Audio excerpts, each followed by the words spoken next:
Okay, what are we doing with that? That either. Line in here that I read.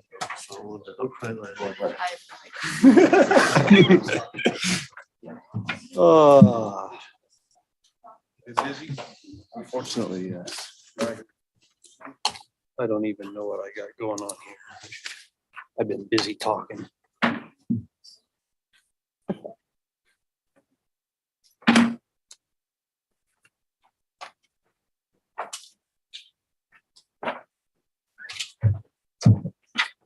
Gotta get stuff in the right pile. How you doing, Trinity? Good. How you doing? Good. Good. See ya. Good. Like the job? I don't know where it was. Yell at me. I didn't yell at you. Not yet. It's just been one of those absolutely insane days. You should be sorry. Things over there and you guys set up at Talking 6 is what I'm doing. a little bit. A couple of my sons will be there. Dad, you are called to be a preacher. You like to talk. Okay.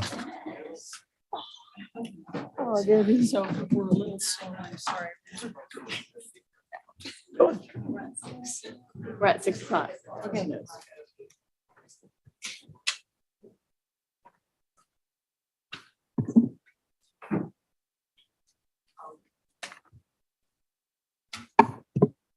Good evening, everyone. We are going to open the special meeting of the Planning Commission at 6 o'clock. It's 6 p.m. on August 3rd, 2023. I hope you will please join me in the Pledge of Allegiance.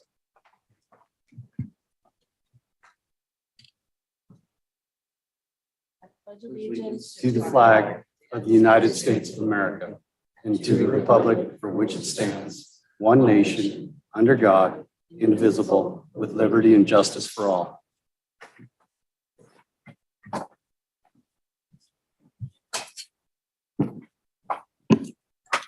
The meeting is now open to public comment.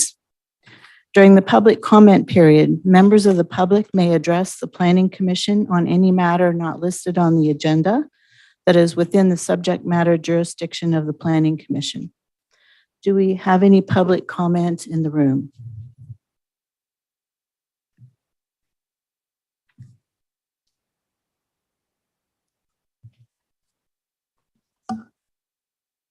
Good evening, Lisa Wright, Lewiston. Just a comment in general about tonight's meeting. You know, we're looking to the commission on several appeal items. And what's really important is that you act as the adjudicatory body, considering only evidence that's been presented to you. You really shouldn't have any personal biases so you're kind of like the judge on this, but as a group. So I think it's incredibly important that you put aside personal biases. Some of you have shown those in the past, and we're asking you tonight in particular. There are some very serious appeals that you put that aside, consider the facts only. That's really all you're able to consider as that adjudicatory body. So we're looking to you for a fair and reasonable assessment of the facts presented to you. Thank you so much. Thank you. Any other public comment from the room? Any public comment on Zoom?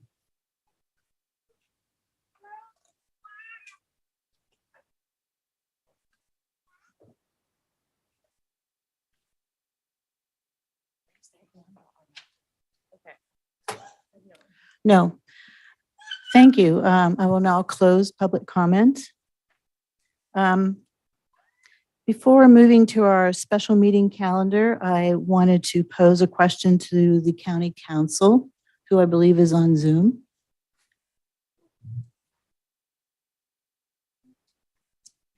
Derek Cole.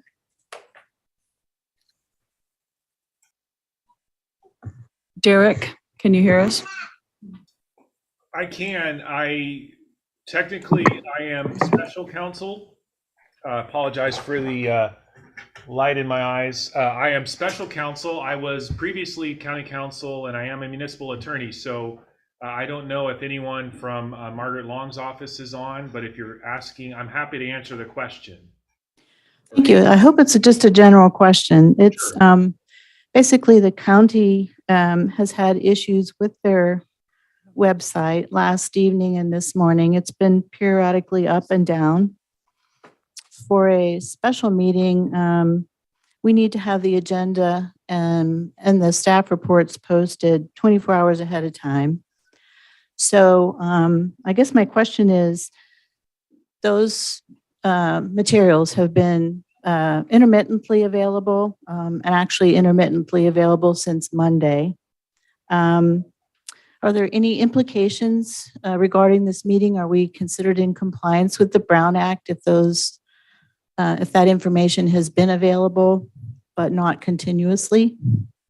My answer would be yes. And there actually is an attorney general opinion on this. And basically the standard is if there have been outages in web availability or something goes wrong with the server or whatever, and a website goes down, the question, it's really a question of fact, but really the issue, according to the attorney general, is have you prevented people from participating, even if unintentionally? In other words, if the website is down for most or almost all or even a substantial part of the public notice period, then chances are someone might be misled about whether there is or isn't a meeting. And so that's a situation where you would say, we probably should continue. But from what I understand, from what you're relaying, it sounds like there isn't a problem. Technically, it's a special meeting, so the notice is 24 hours,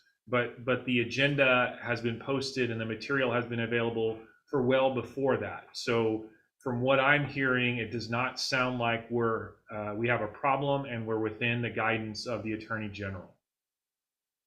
Great, thank you very much. That's very helpful. I just wanted to clarify that for people who might be here or listening, that, we want to make sure that we are, in compliance with the Brown Act, and that material, has been there.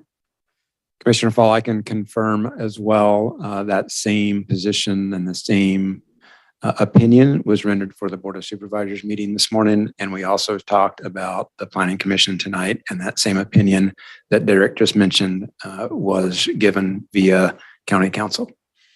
Thank you. Very, very helpful. Okay. Well, then moving on, I do want to briefly or just rearrange the agenda just a little bit to have item 8 follow item 4. They are both on the same topic, which is an appeal of a CCL 106. So just to be more efficient, rather than going over the issue twice, we'll do 4 and 8 together or subsequently. Okay. So given that change to the calendar, we are going to move on to item 1, which is the minutes. Approve the minutes of the June 8th, 2023 Planning Commission meeting. Do I have any corrections or a motion from the commissioners regarding the minutes? I'll motion to approve. Do I have a second? I'll second. Motion by Commissioner Sharp, second by Commissioner Barrett to approve. All those in favor, please say aye. Aye. Aye. Motion passes. Item 2, appeal of Planning Director's Decision P2309. An appeal of the Cannabis Director's decision to deny a commercial cannabis license renewal application, CCL 208, for 480 Oak Ranch Road, Lewiston. Appellant Stefan Monev, licensee Stefan Monev, assessor parcel numbers 025-180-030-000. Staff. Good evening, Chair, Commissioners, Drew Labani, Cannabis Division Director. You should have a memo in front of you or in your packet dated July 27th. We received updated communication from the applicant and the appellant's attorney requesting this item be heard on September the 14th.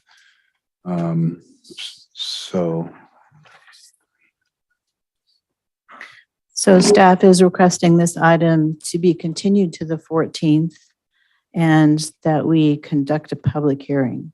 So we will conduct a brief public hearing. Does the applicant or agent have any comments regarding this agenda item? I don't believe the applicant or agent were aware that the item was going to be heard, so I don't believe they were present this evening.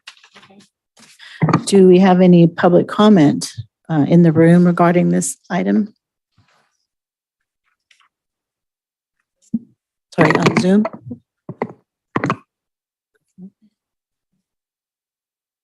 No comment on Zoom? Do we have a motion from the commission to continue this item to the September 14th, 2023 Planning Commission meeting? Yeah, I'll make that motion that we continue this to September 14th, 2023. Do I have a second? I'll second. Motion by Commissioner Heaton, second by Commissioner Barrett. How do you vote? All those in favor, please say aye. Aye. Aye. Any opposed? No. Motion passes.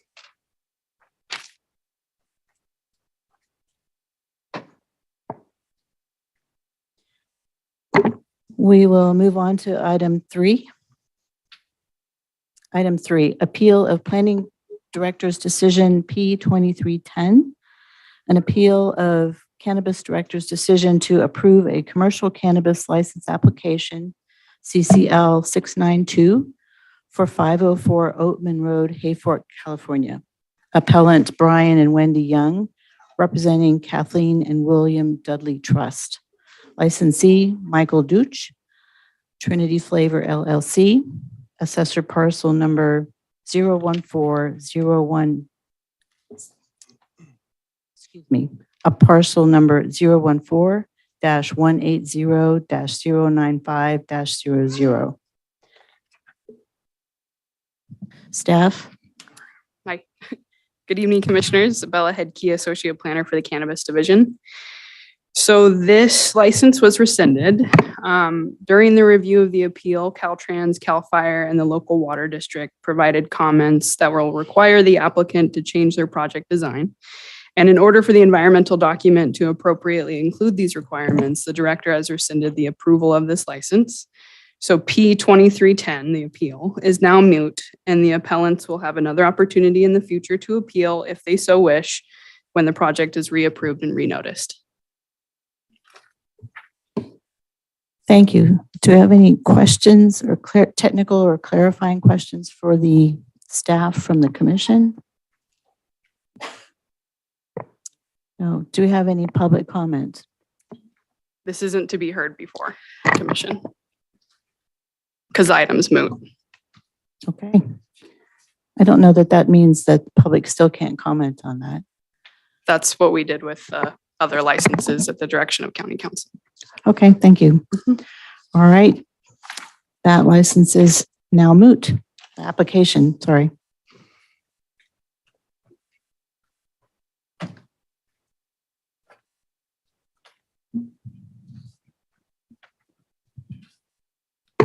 Sorry, I'm trying to sort through my pile of papers up here. Okay, now we are going to move on to item 4. Appeal of Planning Director's Decision P23-12, an appeal of Cannabis Director's decision to approve a commercial cannabis license application, CCL 106, for 1050 Rowdy Bear Road, Hayfork, California. Appellant John Coogan, Cedar Brunette, and Bruce Gardner. Licensee Petco Petkov, Nature Farm, Inc. Assessor parcel number 019-280-003-000. Staff? Good evening again, Commissioners. On June 22nd, 2023, the approval for CCL 106 was rescinded and appeal P-23-12 deemed moot. The current appeal of CCL 106 is now P-23-22, which we will hear next. And that. Now we're going to move on to item number 8. Appeal of Planning Director's Decision P-23-22. An appeal of Cannabis Director's decision to approve a commercial cannabis license application CCL 106 for 1050 Rowdy Bear Road, Hayfork, California. Appellant Rowdy Bear Sanctuary Preservationist, care of Rachel Dowdy, Greenfire Law, PC. Licensee Petco Petkov, Nature Farm, Inc. Assessor parcel number 019-280-003-000. Staff. Good evening again, Commissioners. I'm going to go ahead and give a brief overview of the project description and project history. There were numerous claims cited in the reasons for appeal. And so my hope is that I will just give a brief overview and we'll allow for public comment and comments from the appellant and the applicant. And then at the time when the commission wishes to get into technical discussion, or if there's questions before then, I'm available to answer them. The general project description is that the applicant applied for a small cultivation license up to 10,000 square feet of mixed light canopy. The cultivation activities include 8,160 square feet of mixed light canopy and 2,880 square feet of immature plant area. The history of this project is that on March 31st, 2023, the application and environmental document was noticed for approval and was scheduled for license issuance on or after April 19th, after the 10-day appeal period ended. On April 17th, an application for appeal of CCL 106 was submitted to the Trinity County Planning Department, and this appeal was assigned P-23-12.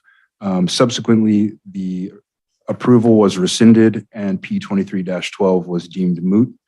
Following that, the project was then noticed for approval on approved on June 23rd and scheduled for license issuance on or after July 13th, after the 10-day appeal period ended. The appellant appealed the new project number. Our hope was that for clarity's sake, we would be able to consolidate the old appeal and the new appeal. But it ended up where the old appeal was deemed moot and the new appeal and a new appeal form was submitted for P-23-22. The appellant's appeal letter outlined numerous reasons for appealing the approval of CCL 106. And in the staff report, you will see that staff responded to each of these assertions. Primarily, we found many of the claims to be unsubstantiated and or outside of the scope of the EIR and or the cannabis ordinances. And so I will leave it there unless you have specific questions for me now. Do the commissioners have any technical or clarifying questions?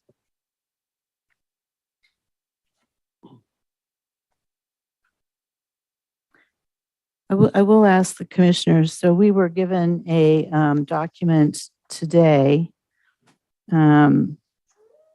this afternoon, for comments received as of August 2nd. It was dated July 31st that it was sent, and I was wondering when those comments from the appellant were received by the planning department.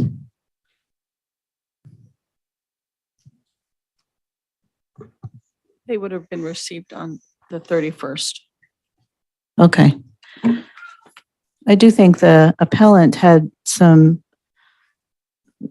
specific responses. You know, the prior staff report said that they hadn't provided, adequate documentation and so forth. And so this does seem to provide a lot more detail. So, anyway, I just, Chair, if I may respond to yes, that. please.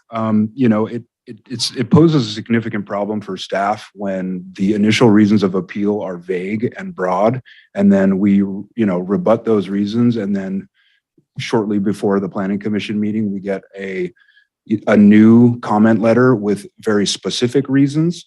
And I think that just, continues to complicate the issue and makes it unclear. So going forward, my hope would be that when people submit reasons for appeal, that they are clear and specific, and perhaps we need to start refusing appeals that have overly broad reasons. But Yeah, agreed and understood that, you need specific comments to respond to. I am a little concerned, though, that the planning commissioners didn't get this until this afternoon. So, but anyway. Okay, so we will move on. Can I ask a question? So item 2, they point out on item 2 that there was a cultivation without a permit, and then the response was that later on you checked it out and it was in compliance, but wasn't it 9 months later? are you referring to the staff report or the? No, item 2 of their questions or their reasons for mitigating on the license, not allowing the license to go through.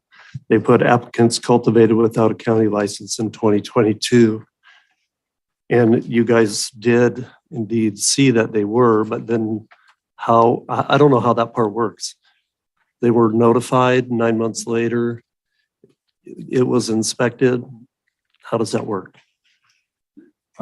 Typically, if we receive complaints of illegal cultivation through the complaint portal, then if it's a project within our program, what we would do is go ahead and issue a notice of noncompliance. And I can't speak entirely to the decision or the thinking of the previous director, who was then still the director when that happened. But what I can say is that typically any of those concerns are addressed and either handled in-house with a 7-day notice of noncompliance or referred to the sheriff's office if they are not within the Trinity County cannabis program.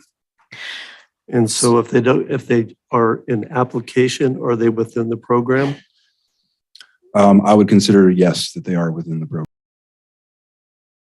So the information submitted by the appellant today says that they were an abatement order was issued this year in 2023. And it has photographs on May 18th and 30th showing cultivation. So was an abatement or an inspection done in response to that? Yes, ma'am. As a notice of noncompliance was sent out and staff went out and verified that the illegal cultivation had been abated. As well, I'd like to point out that the DCC did a metric compliance inspection, and we've received no communication from them that the site was out of compliance with their regs. So they're cultivating without a license. Abatement means the plants went away, basically, some way, one or another. Right? And during the DCC inspection, they verified that the plants were destroyed through metric, and they found that it was compliant.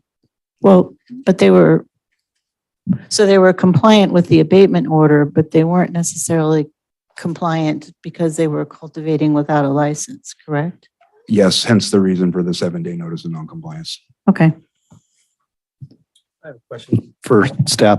So in regards to abatement and compliance and licensing, if a person is in the program and asking for a license, and they're cultivating illegally, shouldn't that kind of disqualify them for getting a license? I can pull up the code section if you'd like for me to read from the code section specific to that for you. I'd have to open the computer. You have to give me a minute, or I can just go at it off the top of my head. Go at it. Okay. Essentially, the way the ordinance reads is that any violation, they're given 7 days to comply. And once the violation is resolved, we consider it resolved. To your question, no, they would not be eligible to receive a license while a violation was pending. So once the violation has been resolved, then there's nothing in code that prevents a license from being issued. Thank you. So the appellant also submitted photographs from July showing grading. That grading, my understanding is that that would not have been in compliance. And so is that something that was inspected and determined to be in or out of compliance? Yes, we did look into that. Based on my recollection of the photos that were provided, I wouldn't consider that to be grading. I would consider the photos to indicate that there was trenching being done, which is different from grading. And per the mass grading ordinance, I believe in order for it to require a grading permit, it's grading in excess of 800 cubic yards or 20,000 square feet, which based on aerial imagery, there's no evidence to that effect.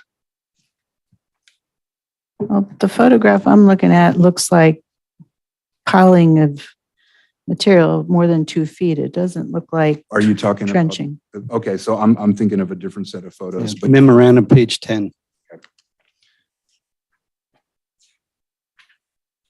So the photos from page 10 and page 11, I assume, are what you're referring to then.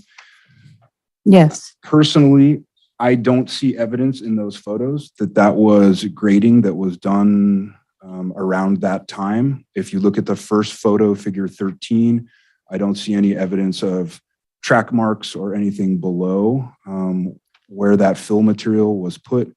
And then if you look at figure 14, the pine logs that are holding that fill slope in place do not look to be recently placed to me, nor does the color of the dirt look to be consistent with freshly graded material.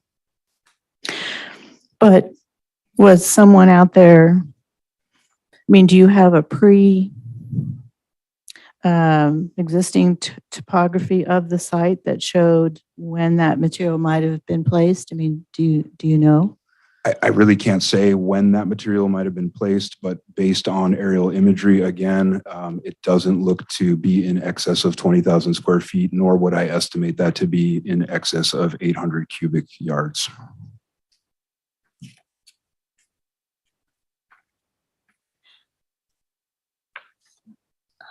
I guess the last question I have right now is, so when I look at this on the parcel map, it is located on a Forest Service road. And to access Highway 3, it has to cross stretches of Forest Service road that are on Forest Service parcels, Forest Service land. Please correct me if I'm wrong, but my understanding is that there have been issues in the past with transporting cannabis products across federal property on federal roads. Is that no longer an issue? I certainly can't speak on behalf of the federal government or the U.S. Forest Service. Okay. Did you contact the Forest Service at all to ask them about the question of whether or not they needed a commercial hauling permit? We have been in contact with Forest Service for related reasons. And my opinion is that a commercial hauling requirement is a requirement imposed on the commercial hauler and is not a requirement that the applicant would be required to do anything, because it really has to do with the owner operator or the trucking company moving the material on Forest Service roads, which requires them to get a commercial hauling permit from the U.S. Forest Service. So that is outside the scope of both the EIR and county code in terms of cannabis licensing. Do we have any other technical clarifying questions for the staff? Oh. Okay, so we now have the opportunity for 10 minutes for the appellant to make any comments.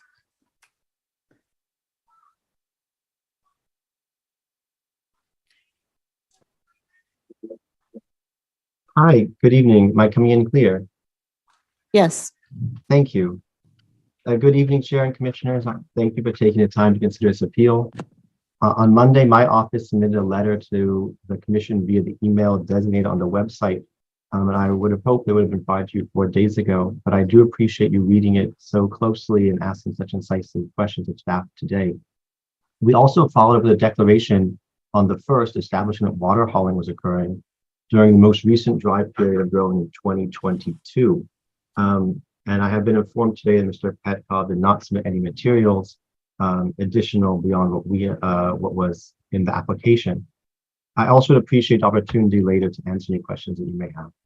But I do want to follow the line of conversation that's happened so far, which has extensive history of illegal activity, armed guards, violent dogs, loud aggressive sounds, logging undertaken without a permit, cultivation of thousands of plants without a permit immediately up until it was complained of by the neighbors and abated at the same time when the application was actually had been submitted.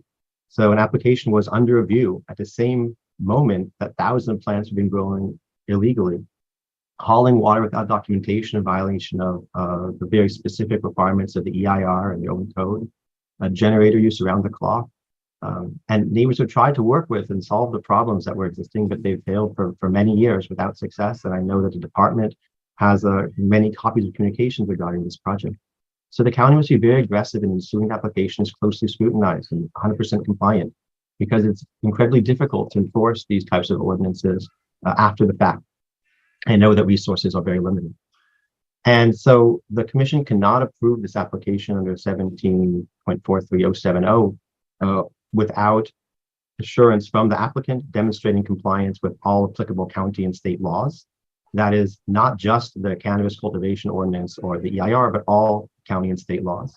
And also if the applicant provided materially false documents or testimony, that too is a basis for denial of an application. So these reasons are all reasons before you tonight.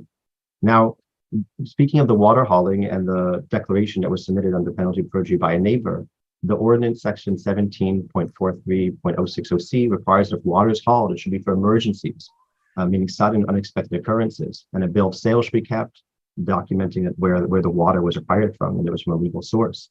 The applicant's Appendix C claims there is sufficient water on site from a 2022 well, June 2022, actually a 2021 well. But in July and August of 2022, there's still observations of water hauling, which directly contradicts the assertions in Appendix C. The applicant also falsely states that no residents have been 820 feet, and this is very relevant because there has been a residence there for over 30 years. The applicant is very well aware of it, and it's well within the 350-foot distance that's required for the odor. And that odor has been very much affecting that resident, and that's well documented in the record in the letter my office submitted. Now, the code does not explicitly distinguish between permitted and unpermitted residences. It just simply says residences. They understand that permitting inconsistencies are very common in that area. Now, the greenhouses are used before the abatement. They're shown in the photos, as you mentioned several of them so far in the letter, that they use white plastic with no light controls. Appendix C states that blackout tarp should be added in the future, but this type of assurance is entirely inadequate, particularly in a case like this with rampant violations up until just a few weeks ago. And so if there is going to be an approval, which I think would be entirely inappropriate, it's critical that tarps be required prior to approval. And not simply left to discretion of the applicant. As you can see in the photos in the past, those the tarps they used previously were entirely inadequate. Now, there also are statements that in the future the generators will be improved to cut down noise and pollution, but these steps again involve no assurances. They're vague. The code requires that Tier 4 and EPA exhaust emission compliant generators be required unless, quote, the equipment type is unavailable, in which case, quote, Tier 3 models or best available model can be used. However, the applicant has not defined what type of generators are currently in use. They have not identified any compliance with EPA testing procedures as required by 1743G.040D. And also have not presented any evidence of how they'll come into compliance in 2024. That too must be assured prior to approval. Appendix C finally also adds there's no need to burn vegetation, and that's because illegal burning already has occurred and has been buried in that rock that has been added to the side of the hill. That waste, plastic waste that was a former greenhouse, is toxic waste because it's the burning of plastic, and it is a violation of the county's solid waste ordinance. That's 17.43070X. Sorry, that's the reference to requirement of burn permit. The correct reference for the illegal burial of solid hazardous waste is section 8.081.10. Let me say that again, 8.08.110. That has to be abated prior to any approvals.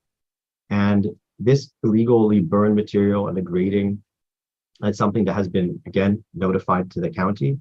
And that grading that you were discussing before, it took place after the June inspection. And I heard reference to aerial imagery by staff. I'm certain that there's not been any aerial imagery between June and the present. So Mr. Presley and Mr. Marvel were notified by email on July 10th by my clients of that illegal grading. That illegal grading has been described in those emails. It's described in this my letter as well. I don't think that somebody simply can look at those and eyeball it and confirm that it is not 800 cubic yards. It is entirely around that pad, at least on 3 sides. It is, according to my clients and the email they submitted in my letter, something that has transpired after the June inspection. That's something that was I witnessed by individuals who I believe are here today and can speak to that during public comment, which appears to have perhaps been skipped over for this item. So that's something that has to have to either be investigated or, more importantly, established by the applicant to have been in compliance. It's their duty to establish it. If they do something after inspection and it appears by all reasonable view to be 800 cubic yards or more, they cannot be provided a permit until they establish that they're in compliance. And that is something that really should not be in dispute here today. They say the grading permit's not required in their Appendix C. They state that no grading would be required around it. That flattening around the pad and addition of that aggregate is clearly not trenching, is a form of grading. Now, that grading also presents a serious bit of slide to Mr. Coogan's home, which can be seen in one of the photos, very, very close to that grading material. And that would be a threat to stability or use of adjacent property in violation of section 15.24.080B. So it is very critical that that be remedied and fully addressed before any approvals are issued.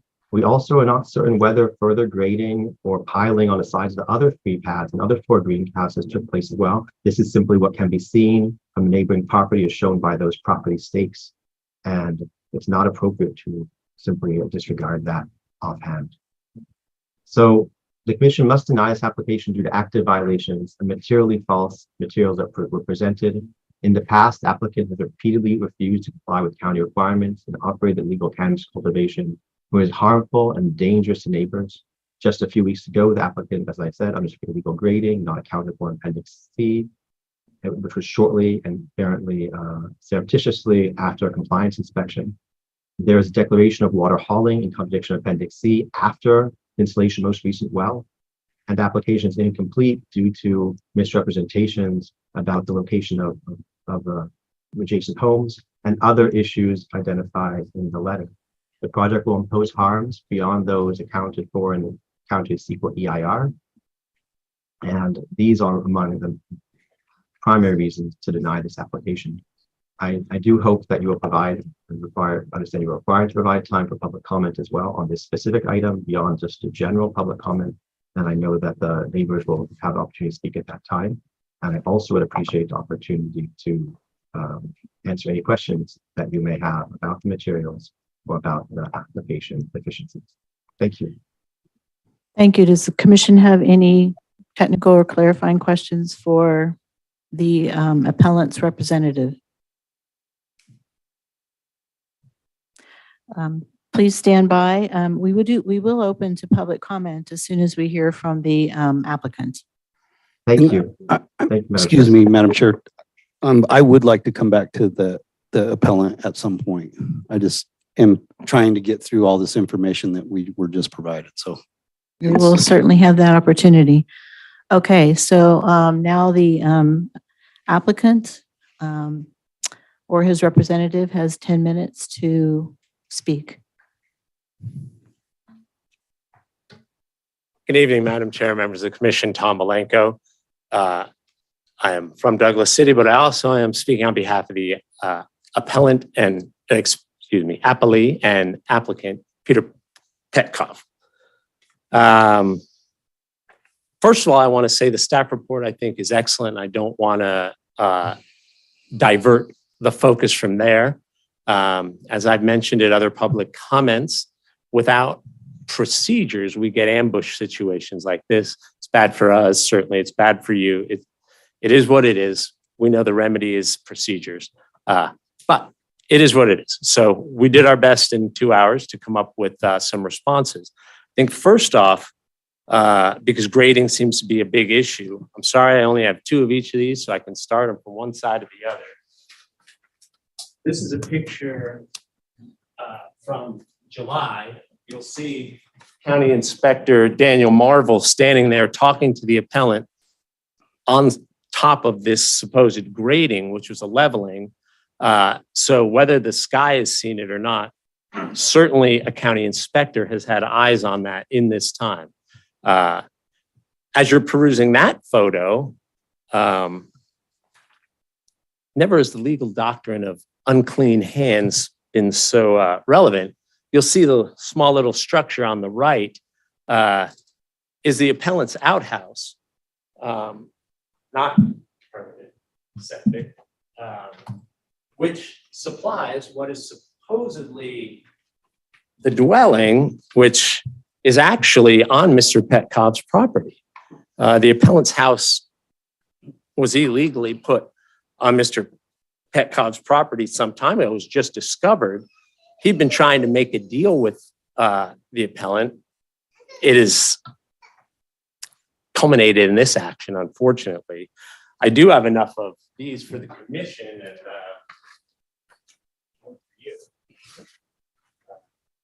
great trust over here. I'm going to keep one and I can follow along with this because this kind of orients you to some of these situations that we're looking at, particularly some of the photos that show a pile of trash. One was a pile of trash waiting to be moved to the dump. It was. That pile is not there. One is this stacked up greenhouse. You can see that greenhouse is this one right here. It's being replaced. It's also related to this leveling that took place. This is a permitted structure. I think it has been incorporated in the site plan. I'm sorry I'm jumping around here, but going back over to the generator part, this is a letter from the North Coast Unified Air Quality Management District to Peter Petkov. Blase, blase, let's get to the action on the last sentence. The district has determined that the device detailed in your application is used exclusively in an agricultural operation, is not owned by a rental company, and does not exceed the district significant thresholds, and therefore does not require an air quality permit.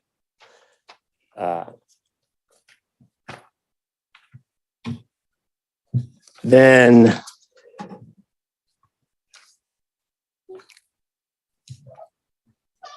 we get back to our decision-making process, and I hope, obviously I want the decision to be reject the appeal, but whatever the decision is, and I trust this body to make a good decision, we're asking that that decision be made tonight. This license was initially noticed in April. Here we are in August. What we need is a decision. As regards what has been referred to as illegal cultivation, we will call it unpermitted cultivation because I think we can all agree with that. There has not been a county license issued on that. The subject matter of this is something I'm working over in the other building on as we speak. So no, it should not happen. Is it illegal? The defense lawyer in me says, no, it's not. However, it was handled the way it should be handled. Statement letter goes out. We have 7 days in the ordinance. If we wanted 0 days in the ordinance, it would be in the ordinance. It's not. We have 7 days. He complied within 7 days. As regards, this is not this year, but regarding the odor complaints from the neighbor, probably because Mr. Petkoff's plants smell better than his. Again, this is a situation where I understand why many people come to Trinity County. I like Trinity County for what it allows. When we developed this program, we said we're going to require certain things: permanent dwellings, permitted water sources, permitted septic, and licensed cultivation. So the neighbors here have none of those things, none of those things. And the complaint against Mr. Petkoff is that he's drawing attention to the neighborhood to emphasize that he's the one who has all those things. So I hope we remember the big picture here as well. So I'm asking that this appeal be rejected, this license proceed. I think the staff report is sound. I think it presents ample evidence for this body to make a decision. And I do ask again that that decision be made this evening. Thank you. And certainly I'll be here if the commission has any questions. And I do have a question. So does this property have power to it, electrical power lines to it? I do not believe that it does. And the applicant himself, I think, will speak during public comment and he can comment on that. But I do not believe that it's on the grid. Okay, so it's on a generator and, all right, thank you. I have a question for you, Mr. Blanco. Madam Chair. Mr. Sharp, please. Couple questions on the generator. Do you know what size currently he has and what he's actually powering? Let's see. It is an MQ Power 361, 67 horsepower. So I'm going to guess that's maybe a 50 kW. He may know. I'm sure he does know. So he'll be up here after me. Okay. All right. My other question is more about what you brought up, and that, kind of is, in my opinion, in these instances, the elephant in the room is if we have somebody who's trying to be legal, licenses and do things the right way, but while they're doing that, ignores the legalities, ignores our laws, ignores our ordinances, and does it anyway. Why would we believe that he's going to be a good neighbor, be a good grower, do everything that the ordinances and laws require of him? I mean, it doesn't leave a good taste in anybody's mouth, I don't think, that the person that you're asking us to approve or deny is not following the rules and the laws as they sit. He has a disregard for them, it's obvious. And if he wouldn't have been turned in, he wouldn't have pulled his plants. He would still be growing. So how in your mind, I mean, you're an attorney, how do you justify that? And how do you feel good about that sitting? And that's just kind of, I'm strong. And I understand that we allow that in our ordinances. So he's done what he's supposed to do, but it doesn't leave anybody believing that this guy will perform as a good actor when he's licensed. I think that's an excellent question, Madam Chair, Commissioner. And if you look at it, just, hey, these are the rules and what's happened. These cultivators began this process, this one in 2017. And when I say began the process, it means he started spending money to go from what everybody else was doing without spending any money to doing things the right way. How much money? I guarantee you it's in six figures. probably several times over.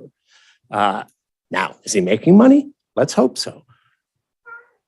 Through the process, we all know we did not, as a county, steer this ship as best as we could have. We made some mistakes along the way. The county got sued over the way it was doing it. Unlike what's supposed to happen in a CEQA lawsuit, and I say this because appellant's law firm knows this because they didn't do it. None of the real parties in interest got sued. None of the 300 cultivators who had county licenses that may or may not have been in compliance with CEQA were served in that lawsuit. None of them had a voice in that litigation. The county and TAA made a decision. They entered into a settlement agreement. Again, none of these cultivators who are what CEQA calls the real party in interest had a say in that. The judge made a decision based on a settlement agreement. Real parties in interest had nothing to say about that. Now, when a judge makes a decision that involves a real party in interest that was not involved, the real parties in interest can do what's called a collateral attack. We contemplated that. I did on behalf of several of my clients. TCAA, a large organization, had a legal counsel contemplate that. County special counsel contemplated what that would mean. We all contacted DCC general counsel and said, what is going to happen? And DCC's response was to issue a memo to further obfuscate this situation. The memo said, we know what's going on in Trinity County, but if you have a state license and you're in metric, you're all good with us. And so a lot of people saw that to say, DCC, who the state law calls the licensing authority, said, I'm all good with that. You can keep going with metric. DCC comes out and inspects. Hey, your metric tags look great. They don't ask to see your county license. You can sell plants to a distributor. All the while, the state's saying, great job, pay your taxes, pay your licensing fees, and everybody doing that. Meanwhile, we're like, oh, you're illegal. Well, it's not clear cut like that.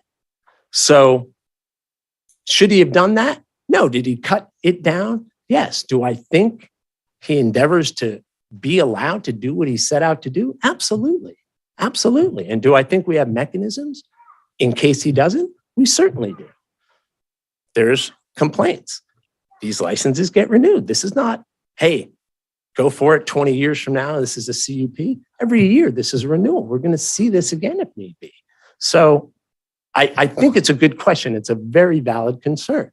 But I also think it is well addressed, and there's more to it than a black and white issue. Thank you for that response. I appreciate it. Thank you. Thank you. So I guess now we will hear from the applicant himself.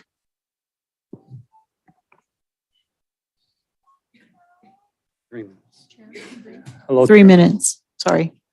I mean, there's not too much I can say about it. I mean, obviously, Tom said most of the arguments. As you can see, I applied for a license in 2017. I've been compliant for years. And what I can say, this is my second appeal from the same people, which are illegal cultivators. As you can see, all of them. They've been doing everything wrong, and everything that they've been saying about me is technically speaking on their behalf, but with my name, which is not fair. I mean, I've been there for years trying to do my best. I've been a good neighbor helping them for years. Why they're turning back to me with the opposite, I have no idea. Maybe it's because they're jealous of what I do. I mean, as I said, pictures, documents, staff report, everybody did a great job following. So many agencies came to my farm and inspect, and they see that we do everything right. We had no options other than planting this year because it was my second year without working and I had to pay my bills. As you guys know, we have to pay a pretty big taxes to the county, to the state. So we had no options. I mean, I was hoping that we can make an agreement because they were asking for agreement, but they just asked for too much. I mean, I cannot give this guy my land that he put his house in and remove 2 of my greenhouses, which are already legally built. And it's just no way. I mean, I cannot agree with everything that they're asking me for. And right now they're hiring a law firm that is protecting them for, I don't know what. I mean, they have everything illegal. I have every single structure on my site, it's legal, and they're going against me. This is just super unfair. I've been in this county for 7 years now, and I've done everything, I believe, so far, so good. I mean, there's a bunch of illegal farmers that I'm pretty sure you guys should be more busy dealing with them other than with us. And as I said, I'm a family person. I have my daughter, I have my wife. I mean, we need to make some money somehow to support our families. I mean, it's not easy to stay in this business in such a hard time right now. I mean, and these people, they're just destroying our life right now. I mean, I'm gonna end up selling my property for just to make up my payments to my house. It's not the way how we're supposed to do things to other people, especially when I help them back in the years, feeding their families, helping them in winter time of starvation for food, giving them, I used to even plant their, water their plants. And right now they're going back after me and saying that I'm a bad neighbor. This is just ridiculous, honestly. I mean, I hope you guys don't believe all the bullshit they're saying in their paperwork. This is all wrong. It's bad. I'm sorry about it. Thank you. Do we have other public comment from the room?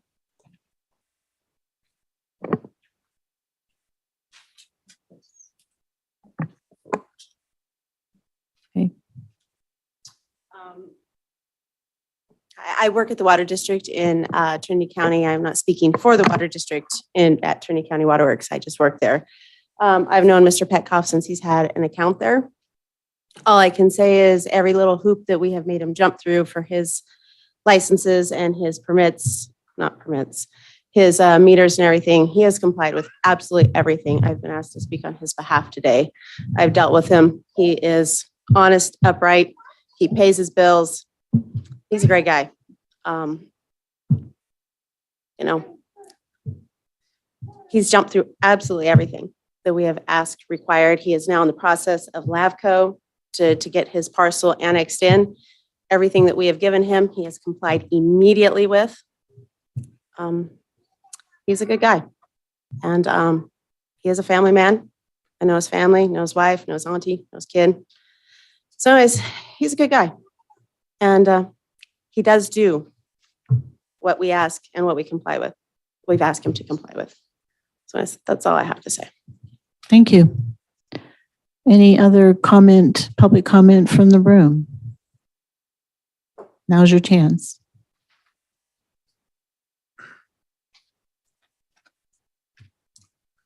Good evening, and thank you for allowing me to present the reasons why I oppose the renewal of license CC 106. My name's Bruce Gardner, and I own a property in Rowdy Bear, just downhill from the Petkoff farm, and I share a common property line with the Petkoff farm. I've owned this parcel for 22 years, and the surrounding community of Rowdy Bear has been established for over 40 years. Community members are committed to preserving the natural resources of the area and resolving any issues in a respectful and neighbourly manner. I oppose the renewal of the Petkoff cannabis license because the scale and the impact of this operation is much greater than our area can sustain. Rowdy Bear stands at the headwaters of two local watersheds, and during rainstorms, the runoff from improper grading that I personally witnessed 3 weeks ago and lack of erosion control allowed the runoff from the Petkoff farm to come down onto my property and end up in the creeks that I just described. The outsized scale and inappropriate location of this commercial cannabis farm has led to the importation of bulk quantities of soil, diesel, and even water. Other impacts from the Petkoff farm that disturb my peace and quiet include noise from the fans and generator and a barking dog that is apparently chained up at night. At first, back 2017, 2018, we reached out to Mr. Petkoff by telephone, email, and personal messages, and he led us to believe that he was willing to address some of our issues, but he never followed through. Nothing substantial was ever done. Outstanding issues for us still include improper waste disposal, improper unpermitted grading, and excessive noise, dust, and light pollution. A mountain at the top of an environmentally sensitive watershed is an inappropriate place to site a large commercial cannabis farm whose sole purpose is to generate profit. In order to protect the natural resources and to preserve the peace and Mr. quiet, Gardner, thank you. Your time is up. I ask you to oppose. Any other public comment in the room?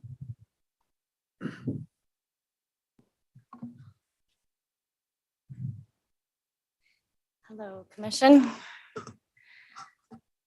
I'm a little bit of a nervous speaker, so I'm going to try to make this really short and sweet. I'm a second generation Trinity County resident, raising the third generation up on our mountain. And I'm grateful to hear that you have looked at the map and the parcel and you realize where we are in relation to the Pines. The Pines is quite a ways from us, quite a distance, as well as Indian Valley is quite a ways, and Peanut is quite a ways, and Hayfork. So we're very much an isolated community. We have 5 neighbors, and we all share one road. And it is a single lane Forest Service road, which, thank you, you mentioned that before. We're here as a last resort because we've, for years, tried to communicate with Peter about being respectful, being considerate, and asking for compromise in regards to our concerns and the impacts that his operation has had in our community, on our neighbors, on the general environment, and things that we feel are negatively affected because of his operations. We'd like to find solutions and remedies to them. I believe that in order to approve this operation, the county has to agree with following through with enforcement and oversight. To the state, after many years, the county has failed to do so. There's been a lot of complaints that have not been, feels like things aren't changing, that there's not, that we're reaching out and nothing's happening. And I would just ask that you would please help us regain our faith. And you guys as good decision makers and representatives for us, and to deny this permit and help us to address and remedy these issues in our small community that we call home. Thank you. Thank you. And my name is Cedar Brunette. Sorry, I didn't say that. Thank you. Any other public comment in the room?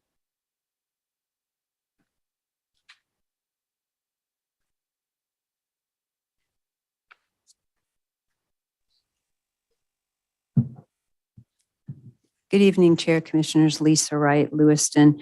I really enjoyed Sierra's statements about community and being in compliance. And I think it's very important to understand and to bring this back home to does a permit require and what is CEQA, right? So there's at least 4 regulatory bodies that we have to be in compliance with. And they include the local jurisdiction, state, DCC in this case, the State Water Resources Control Board, called Water Board, as well as Fish and Wildlife. And in order to get to this point of being approved by the county, you need to be in compliance with all of those entities. So one of the things that the Water Board requires is very thorough analysis. It's called a site management plan. It's a complete parcel overview of any sedimentary discharge that might affect water quality. So Mr. Petkov has gone through that process, has that document in place. He's also part of my firm, Flores compliance package, which we go out and do annual visits to make sure he's in compliance with those the regulatory bodies. In particular, water quality is an important focus. He has two other licensed properties in Trinity County as well. And those are in the Qualified Cultivator Grant Program for Fish and Wildlife, which provides some additional level of compliance assistance to ensure that the degradation of water quality in neighborhoods does not happen. So Mr. Petkov has been in compliance with all of these things at this time. In addition, we added to his CEQA document, we were not the original authors, they're no longer in business, a noise and light attenuation plan that meets all the requirements of the Trinity County EIR. And that's important because we can't do end rounds now and say our EIR isn't adequate. That time has passed. And so it's important that they meet the requirements of the EIR, and that has been done and it's proposed. But the other thing about CEQA, and Greenfire Law, who wrote some of the opposition, knows well, is that applies to the future. There are proposed projects because of a lawsuit that they were involved with, that some of you probably were, as well as TAA proponents. We were forced to do some CEQA that analyzed existing projects. That's not really what CEQA is for. It's for proposed projects. Mitigation measures cannot be implemented prior to an approval. We can't go out and make these changes and report on what things might need to be mitigated. So that's an important distinction that you need to make in looking at this. And I would ask you to strongly consider, what does the law really require and what's allowed? And the law requires everything that Mr. Petkov has done. And see, I'm out of time, but if you have any questions for me, I'm happy as one of his proponents to speak further to you if you'd like. So I did have a quick question, or perhaps Mr. Gardner, can you tell me which watersheds, you mentioned 2 watersheds this property drains to? Yes, it's Tully Creek and Philpott Creek. Okay. What creek? Philpott. So neither of those, so you perhaps would know, neither of those are part of the critical water resource overlay zone, or do you know? I don't know 100%, but they were not in the priority watersheds for the Qualified Cultivator Grant, which was what was a Fish and Wildlife requirement. So the critical water resource overlay zone is a county designation. So I would defer to the county because we typically. Okay. All right, great. Thank you very much. Do we have any public comment? Did you want to provide information, Bella? When we prepare the staff reports, we make sure that we check for overlay zones, and this does not have any overlay zones, and the critical water resource district is an overlay zone. So we would assume it's not within that. The critical water resource overlay zone for Hayfork excludes the area served by the water district. Just to clarify, I know that you received public comment from, staff of the water district, and I believe that what she was referring to are Mr. Petkov's licensed farms within the Hayfork Valley, just referencing her, years of knowing him and the interactions that she's had. So that would mean that potentially it is within a critical water resource overlay zone because the properties outside of their water district boundaries. So as Bella stated, we don't have any evidence, or in looking at the parcel viewer, the critical water resource overlay zone is not not encompassing or overlaid on the Indian Valley Rowdy Bear area, as far as I am aware. Okay, perfect, great. Thank you. Because I believe the next watershed over, Salt Creek, is within the critical water resource overlay zone. Yeah. I'm not sure. I think some parcels are. Okay.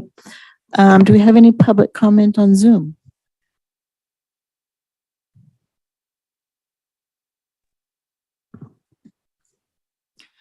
Catherine Sidman. Catherine Sidman, Lewiston. I want to start out by saying I really appreciate staff. A lot of work was done going into that staff report, which is very thorough, and I support their recommendation. It sounds like everything went as it should in terms of code compliance, and that's really what we want.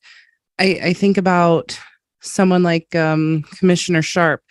If he's providing electrical service on a job, an inspector comes through, maybe a journeyman didn't do something quite right. The inspector tags it, he fixes it, the inspector comes back, it's up to code, everything is good. We don't stop the project. We don't take away his license to be an electrician. We don't throw the baby out with the bathwater. It's code compliance. And I know that these things a number of years ago were absolutely positively criminal, but it isn't that way anymore. And I think what is evident right now in these chambers is that the landscape has changed on a state level, on a county level, throughout the whole CEQA process and everything. All of this is lining up for this applicant. And yet there's resistance towards that from neighbors who are also cannabis friendly. So I understand that it's a complicated issue, but the beef between neighbors needs to be separate from our ordinance, the EIR, CEQA, state law. This seems like a good project.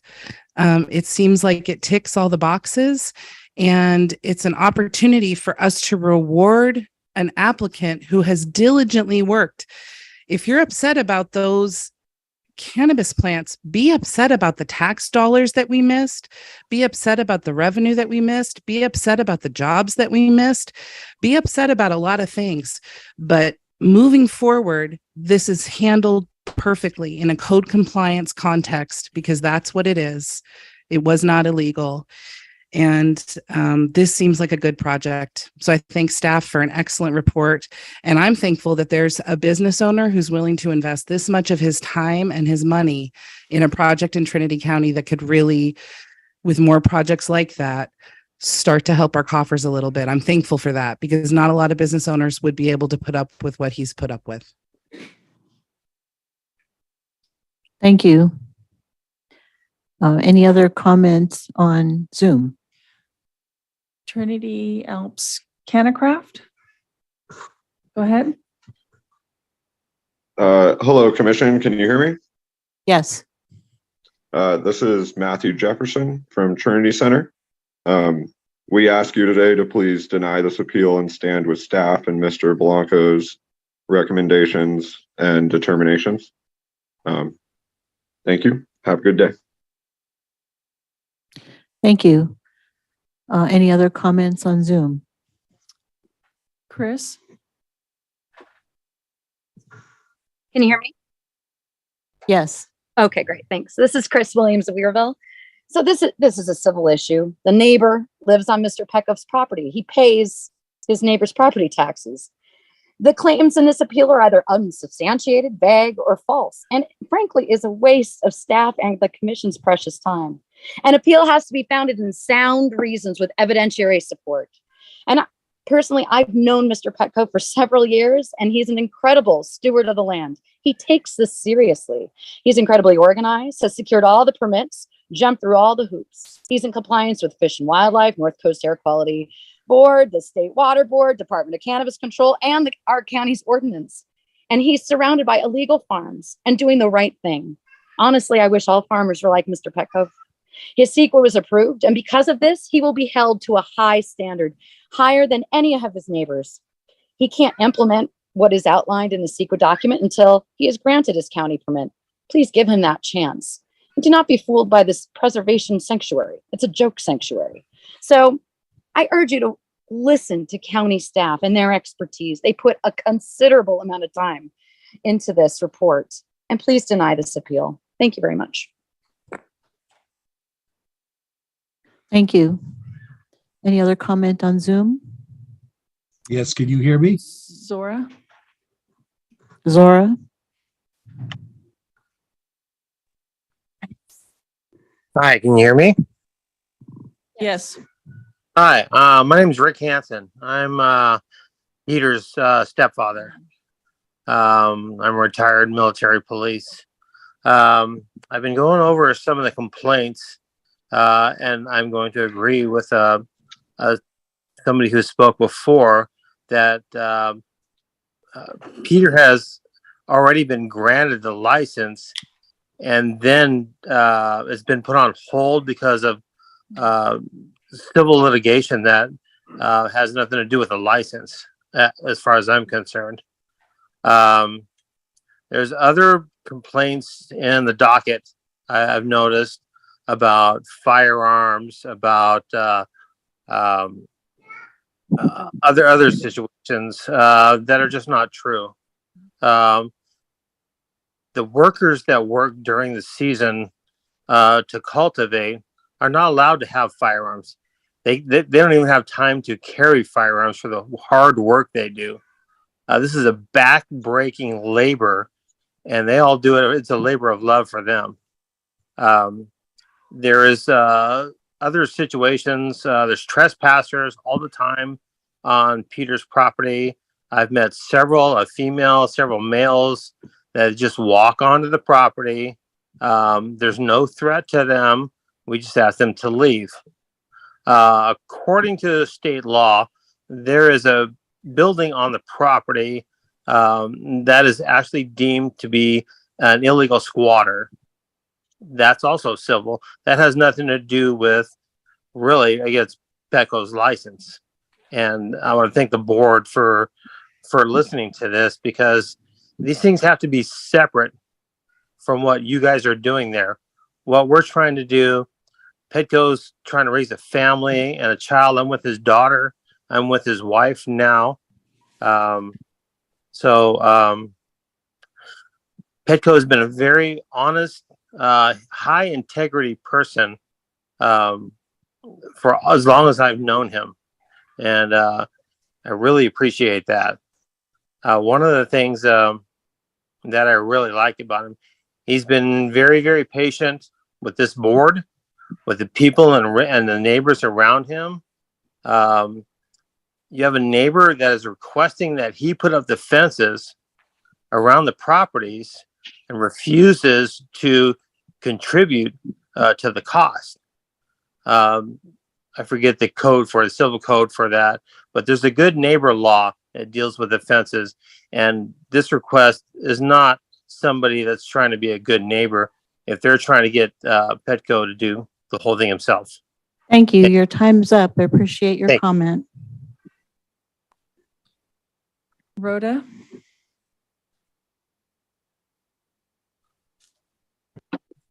Hi, this is Rhoda Kane from Trinity Center.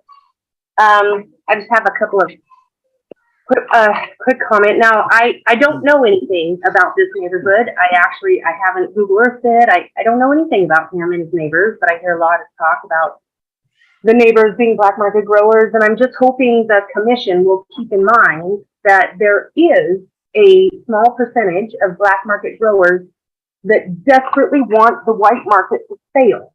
So I'm just hoping that you'll keep that in mind when you hear them trying to get him shut down. Thank you. Thank you. Any other comments on Zoom? Mr. Coogan? Yes, hello. There's a lot of misinformation and noise. I'm going to focus just on a couple of things. One is Tom's assertion that the piles of waste and refuse were being prepared to be taken to the dump. We absolutely know this is not true. We have videotapes of it being buried in a homemade landfill that stretches across that entire area. This is plastic, this is amended soil, treated wood. What didn't fit in was burnt. We have pictures of that. When Mr. Petkoff gets up and talks about how he's always run a legitimate operation, we have to remember that he's leasing this property to a variety of different growers, often not with U.S. work permits, who have different styles and different ways of doing things. So we've had, for instance, light pollution well documented for 4 years. The violations really depend on different growers who are leasing the land. But this is all evidence that all is in the picture. As far as water goes, no one is looking at the erosion of all of our roads attached to that area, or it going down into the streams. That something is compliant within the 20 acres with the 3-acre exemption that has grown to, since it's no longer needing to be contiguous. And the grading that was just up until a couple of weeks ago that goes up to the lines of Cedar Dolphins property, extended hours. And of course, this is not licensed. This is clouds of dust, basic OSHA, whatever. It's totally amateur. So there's a lot there that has already been documented. And, I was actually going to just use this moment to talk about the dog being tied to a tree all night, because what kind of neighbor does that? And you call and you just say, hey, can you bring your dog in? And also, who treats their dog like that? That's not good neighbor. And there's a lot of folks here who are standing up for, I guess they're seeing the commercial value or the tax value. But this is not. I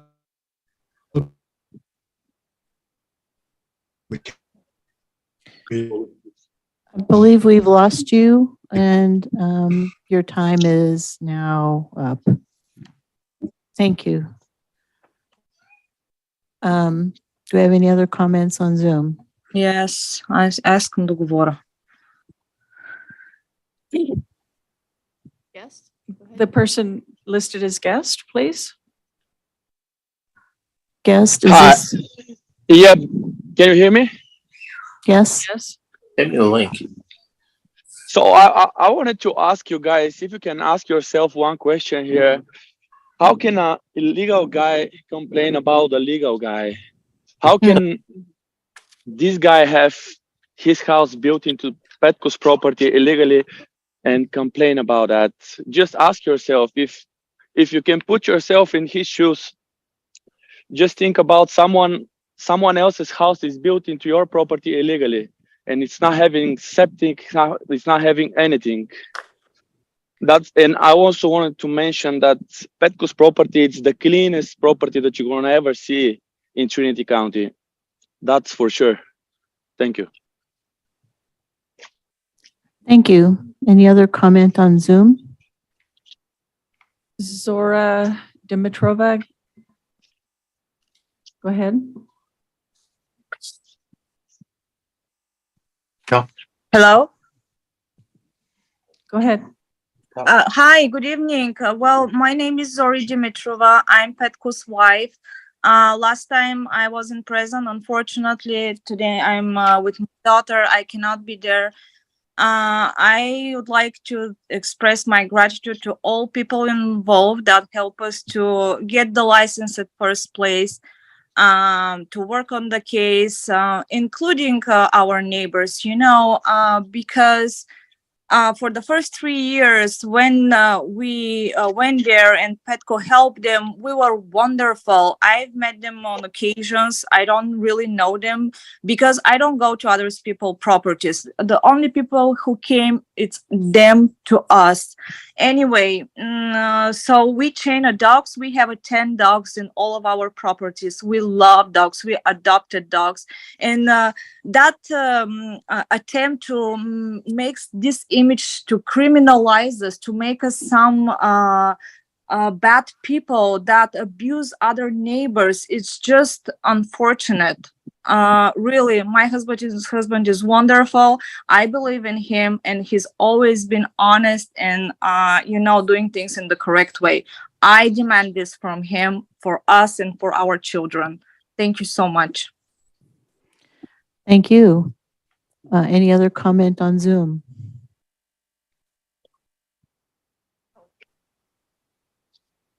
Okay, no other comment on Zoom. I do have a brief question for Mr. Petkoff, if you wouldn't mind.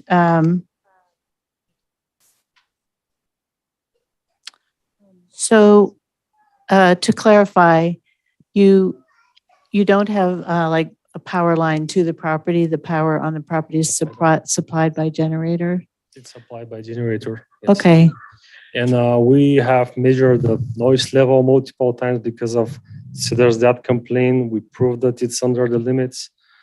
The generator is totally fine. I mean, as you can see, there's a letter from air quality. And can you tell me, how many hours it runs each day? I mean, do you have backup Well, battery storage, or how do you? Have backup battery storage. I've been planning to put a solar for years, but unfortunately, thanks to my nice neighbors appealing my license for second time already, I just can't make any money to afford the solar. And the solar, it's too expensive right now. I mean, I have plans to put buildings around the generator as well. Well, once again, it's because of no funds. There's no way to make anything. I mean, I'm trying to make my best to comply with everything and even make them happy, but they just keep coming with something extra to, ask from me, which is not fair. I mean, the generator is totally fine. It's legal. It's operating. We have all the permits for it. Do you know about how many hours it operates each day? Well, we usually operate from, sometimes we operate 24 hours. It all depends of how warm it's outside, but that's not all the time. It's very few days in the year. Usually it operates from, let's say, 7 o'clock in the morning to 8 maybe until 10 o'clock at night. And after that, even if it's running at night, it's a quiet generator. We already did all the leveling, all the level of the noise. We've been through that hassle before with some complaints. Madam Chair, may I? Yes, Mr. Commissioner Sharp. Do you know what size the generator is? It's a 40 kilowatt. 40 kW? Yes. Thank you. Thank you. Thank you, sir.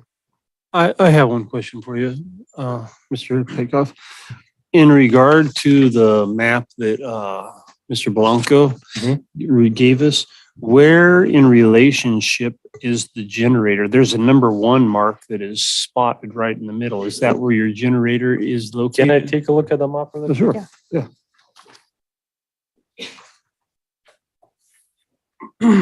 My generator is basically where the house is. If you look on the left side, there's another building, and this is where the generator is. It's a stationary generator.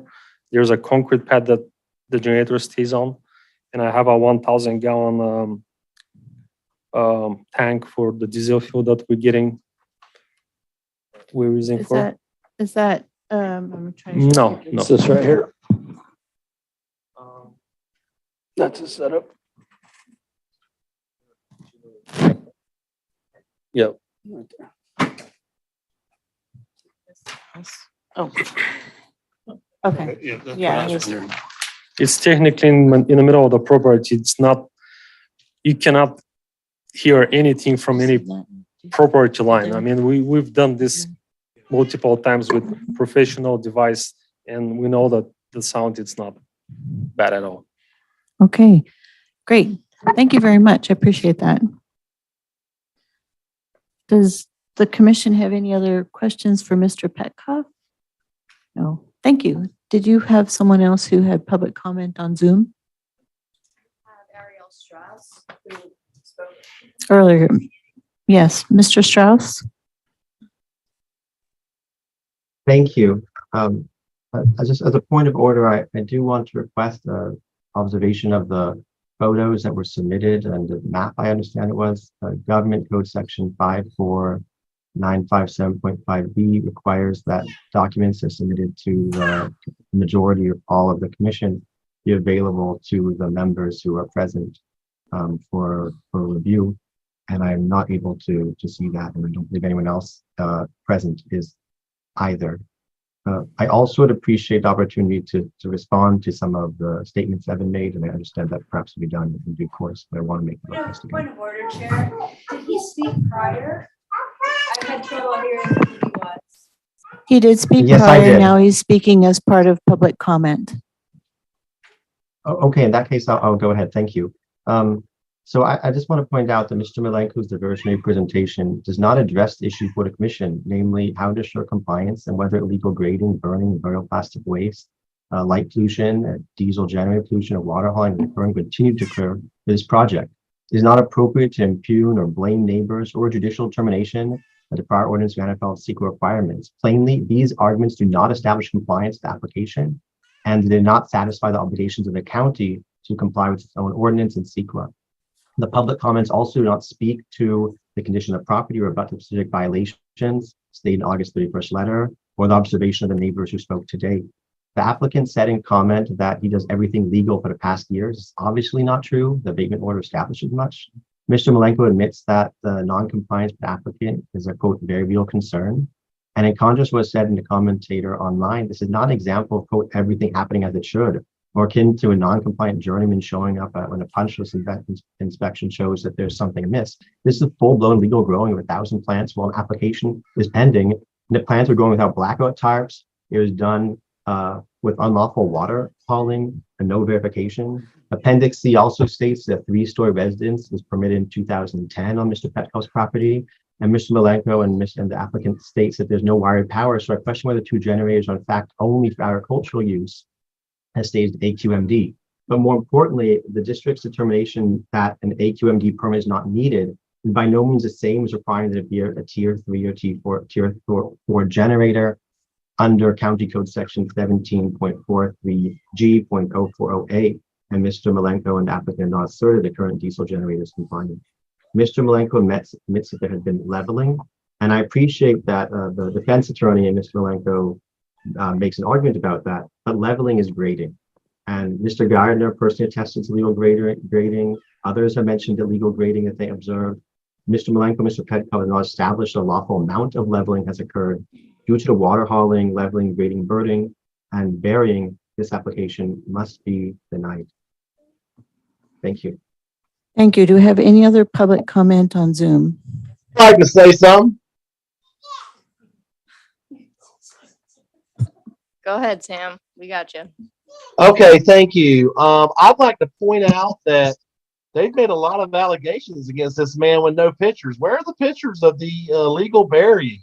Secondly, grading, leveling is not grading. Grading has a specific amount of yards moved to be qualified as grading. It seems to me that we have a bunch of illegal growers who do not appreciate a legal grower bringing the police over and the fishing game over. It seems like to me this is a bunch of, for a better word, bullshit. Y'all should have, this man seems to me follows the rules and's got a neighbor built a house on his property, extorting the man, telling him, if you don't let me have this property, I'm going to call the police on you.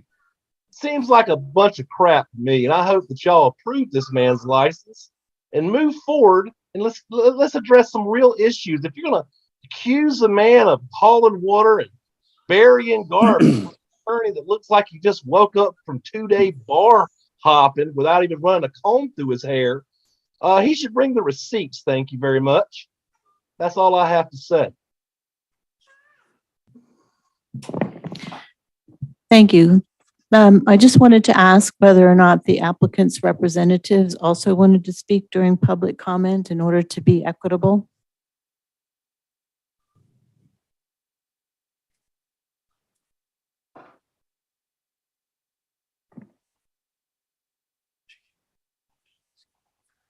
Evening, Madam Chair, members of the commission. I appreciate that. I don't have a lot to add. I think, you know, like I said, I want to fall back on the staff report. I want to fall back on staff's site visit, site reports, the ordinance. I know you've heard a lot. I don't myself see a lot of substance. There are allegations. There was burning. There was not burning of that trash. This was a winter that left dozens of trees across the road that Mr. Petco helped clear with his equipment. Some of that gets burned. That's not cannabis waste. That's not prohibited. You can't burn cannabis waste. That doesn't mean you can't still live in Trinity County and burn brush. So I don't have information about water hauling, so I'm not going to speak to that. I didn't see anything other than hear an allegation. So, I would like to reiterate, please make a decision tonight, whatever that may be. And I do hope that decision is to reject this appeal. Thank you. Thank you.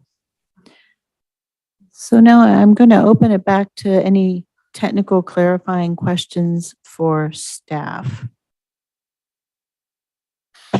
Madam Chair, if I may. Commissioner Sharp? Yeah, the question for staff, have you verified the size of that generator? Is that part of his permit process? Maybe Daniel Marvel, who I think is online, may be able to speak to his compliance inspections. I personally haven't been out there, so. Is that part of the compliance inspection, is to verify generator sizes and what they're using? I guess it is a requirement of the EIR, but as we're seeing tonight in these appeals, in terms of mitigation measures and their applicability, the project consents to comply with the mitigation measures as applied to the project, but they are not required to implement those mitigation measures until after the project is approved. So, my opinion at this point would be that would be something that going forward we would be doing in terms of verifying the mitigation measures as part of our annual environmental compliance inspections post approval. So how does it work for the requirement that they not run the generator between 10 and 8 p.m. and 7 a.m. when the site has no power and sometimes you need to run it 24 hours a day? How does that work? I would say that is an area where code is not clear in terms of, there having been a dwelling requirement applied to all commercial cannabis licensed projects. And so in this instance where, as I understand it, it's sort of a mixed use, that is unclear. Okay. Yeah, you need power for the house. I get it. So I had a question about the wells. Did he supply a copy of the well permit? Yes, ma'am. There were copies of the well permits, and those wells are documented within the SmartGov system as being approved by environmental health. And is there documentation that they provide sufficient water for the cultivation operation as proposed? Yes, I believe in the well report, it states the production rate as measured at the time of the drilling. Okay. Any other questions? I have a question. Commissioner Barrett. So they have a valid EIR in place. It addresses all the mitigating issues we're hearing tonight. Yes, as part of their Appendix C document, they have a mitigation monitoring applicability table that specifies all of those mitigation measures and their applicability to the project. Perfect. And they have a valid CEQA document? I guess that is what is in potentially being appealed tonight, is the validity of that, but staff's determination is that yes, the project as proposed is compliant with our final approved EIR. Okay. I noticed at the back of the document, there's also CDFW approval. So it seems to me that they have covered all their bases. I just want to clarify that everything is in order. Thank you. Madam Chair, if I may. Commissioner Sharp. This is a mixed light project, correct? Yes, sir. Do you know how many lights and what wattage those are? I don't know offhand. I could try and look it up. But based on the photos, it looks to me as though there's been, I'll give you a little sort of history.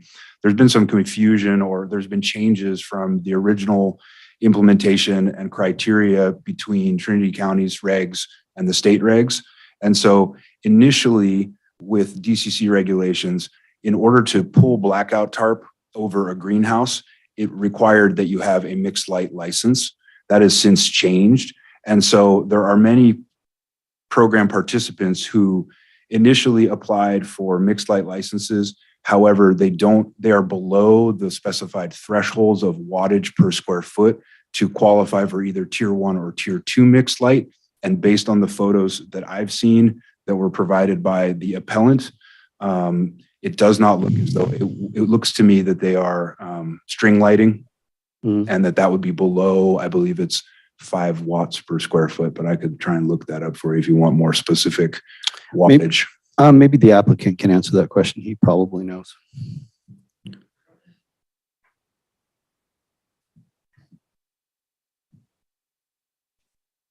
Can you ask the question? Yeah, no, I was just curious how many lights you're operating and what the wattage.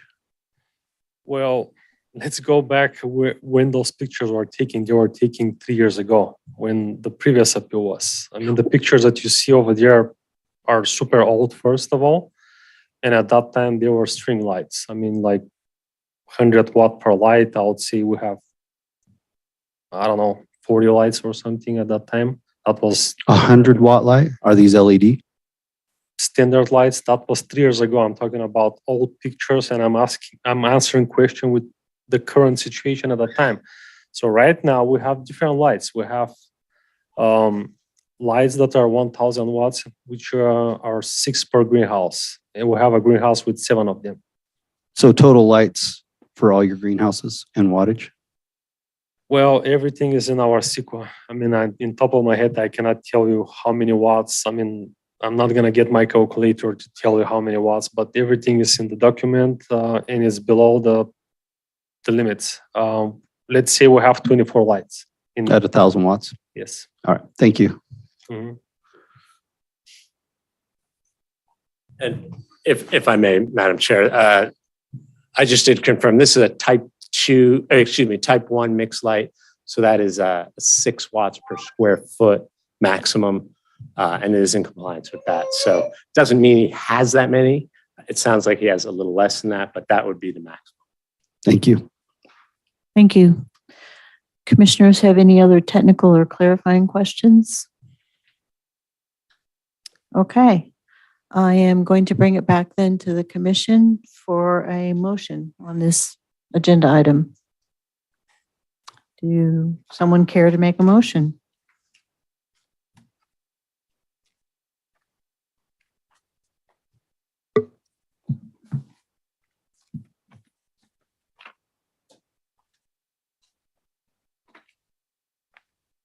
I'll make a motion that, well, let me find the motion. Commissioner Heaton? I would make a motion that the planning commission would move to uphold the appellant's request to deny the CCL 106 with findings stated by the planning commission. Wait. Nope, I'm wrong. Sorry. This is I make my recommendation is all complaints referenced in the appellant's reason for appeal within the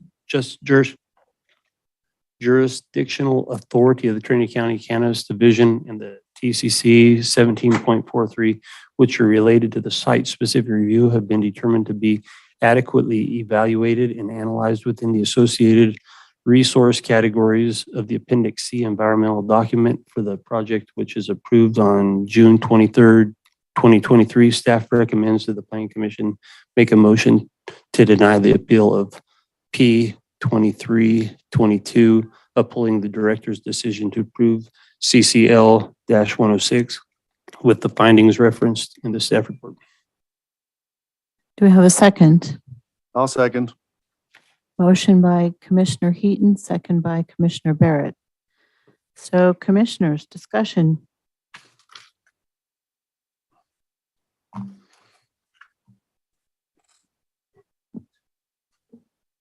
Mr. Barrett. I don't believe the planning commission should be involved in neighborly disputes. This is a long-established business. He has jumped through every hoop. He has met every goal. It's time for us to get out of his way and allow him to provide for his family and support him how he sees fit. It is not for us to discriminate against him for his choice of chosen profession. Thank you. Commissioner Sharp? Yeah. You know, I was listening, I was actually pretty moved by his wife's comments that, you know, she holds him to the strictest letter of the law. But I still have to go back to the fact that, and whether he was licensed by the state or not, he was willing to break county ordinances regardless. For obvious reasons, he has to make money. But it still doesn't change the fact that he did. And it kind of doesn't merit what his wife said, that she holds him to the strictest letter of the law if they're willing to do things outside the lines when they have to. I do believe this has a lot to do with neighborhood dispute. I can look on Google Earth and see that there's at least a half dozen illegal grows within that vicinity. So this is not the only cultivation. I am happy to see people trying to get licensed and be legal. It would be nice to see that all over the county. I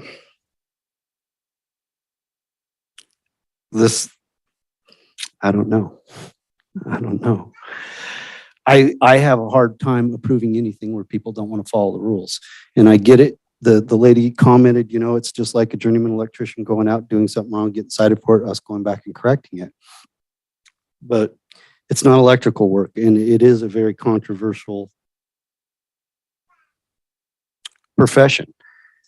And it, even though some people don't think it is, there's a lot of people that do. So just as many people that think it's the norm, there's that many people that don't.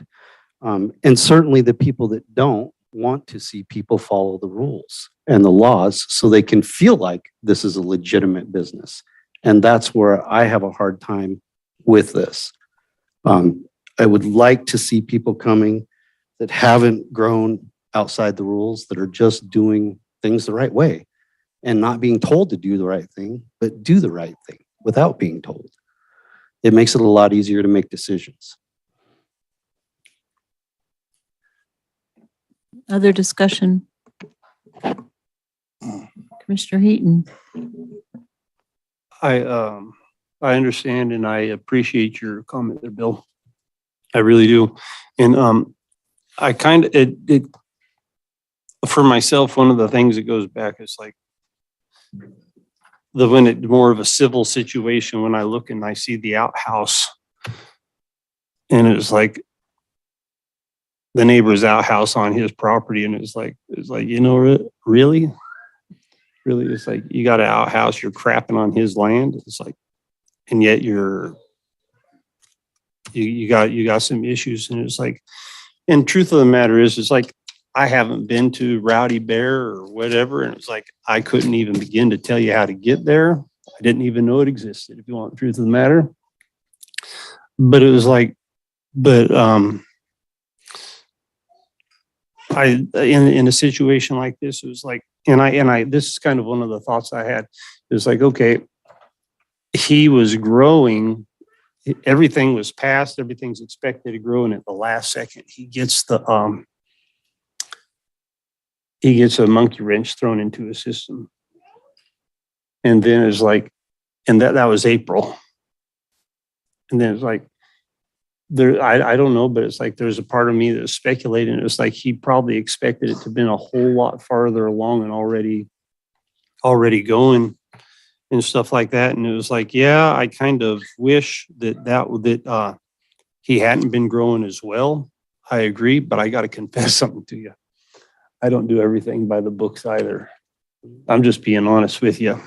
And sometimes I wish I did, but sometimes I don't. And it was like, but in a situation like this, I see it more as a situation that we have disgruntled neighbors who's, we got a pissing match going on, and it was like, and we're trying to do this, and it's like, and if you don't get my way, I'm gonna do this, and it's like, you know what?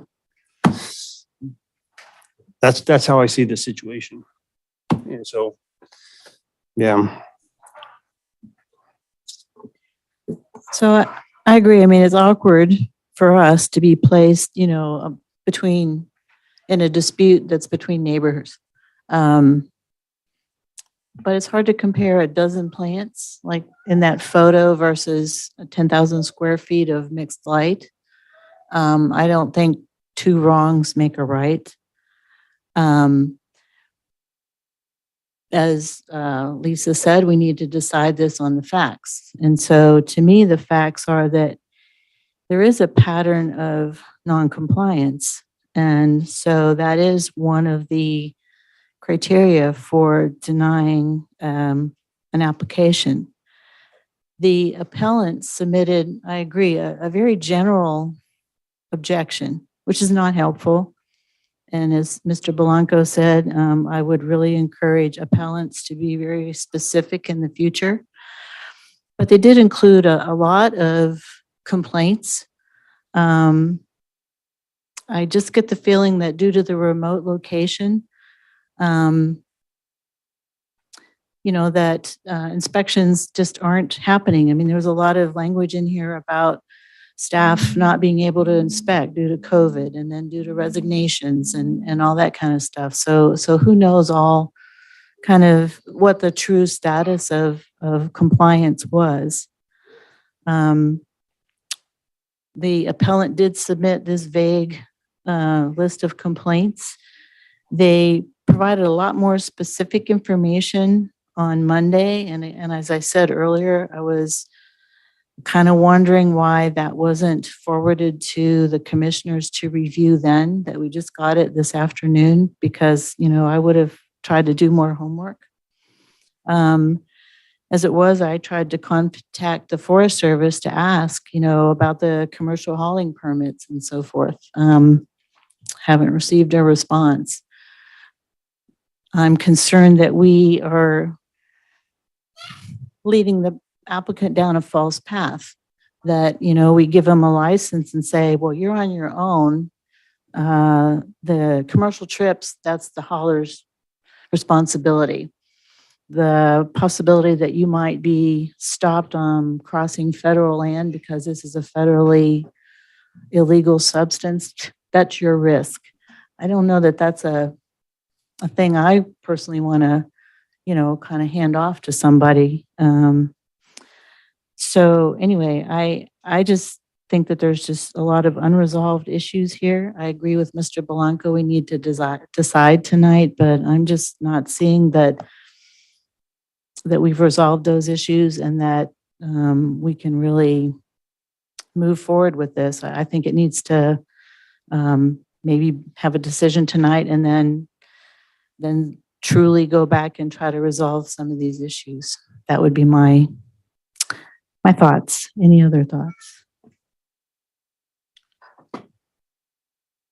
I'd like to see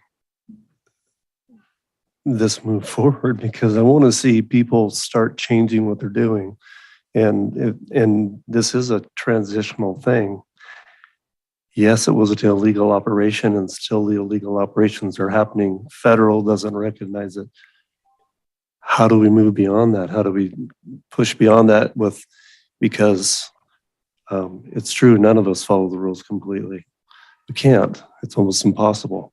So when do we go, okay, when are we going to trust that people are going to up the game? And I think that's part of what we're doing here too. Okay. All right. It sounds like we are ready to vote. Does this require a roll call vote? Yes. It's not a resolution, but we should. Okay. No, there's no resolution, so it doesn't require a roll call. Oh, I think that would be good for clarity. I would advise a roll call vote on this. Yeah. Great. Thank you. Appreciate that. Commissioner Barrett, how do you vote? Aye. Commissioner Heaton, how do you vote? Aye. Commissioner Sharp, how do you vote?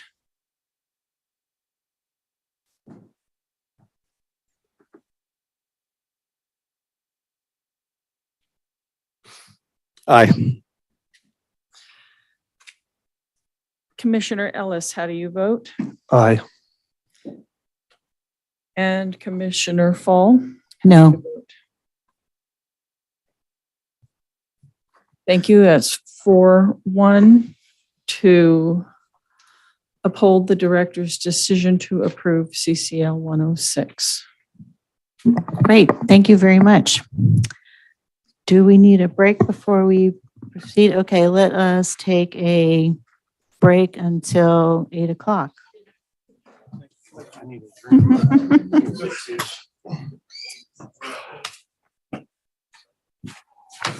You know, speaking along those lines, I have a, Okay, this pile of paper goes away.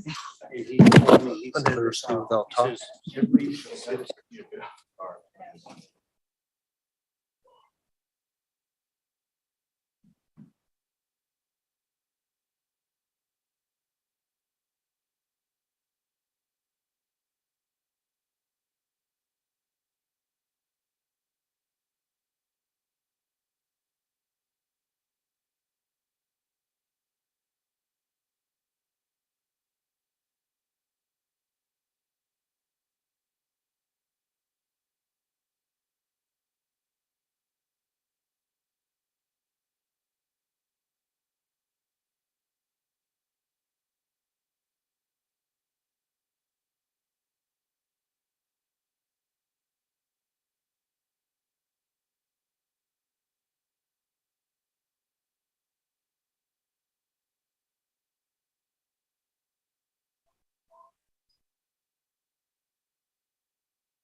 I'm serious.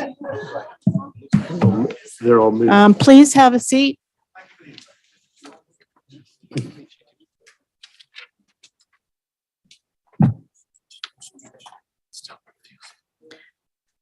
Thank you. We're going to resume the Planning Commission meeting on August 3rd, 2023 with agenda item number 5.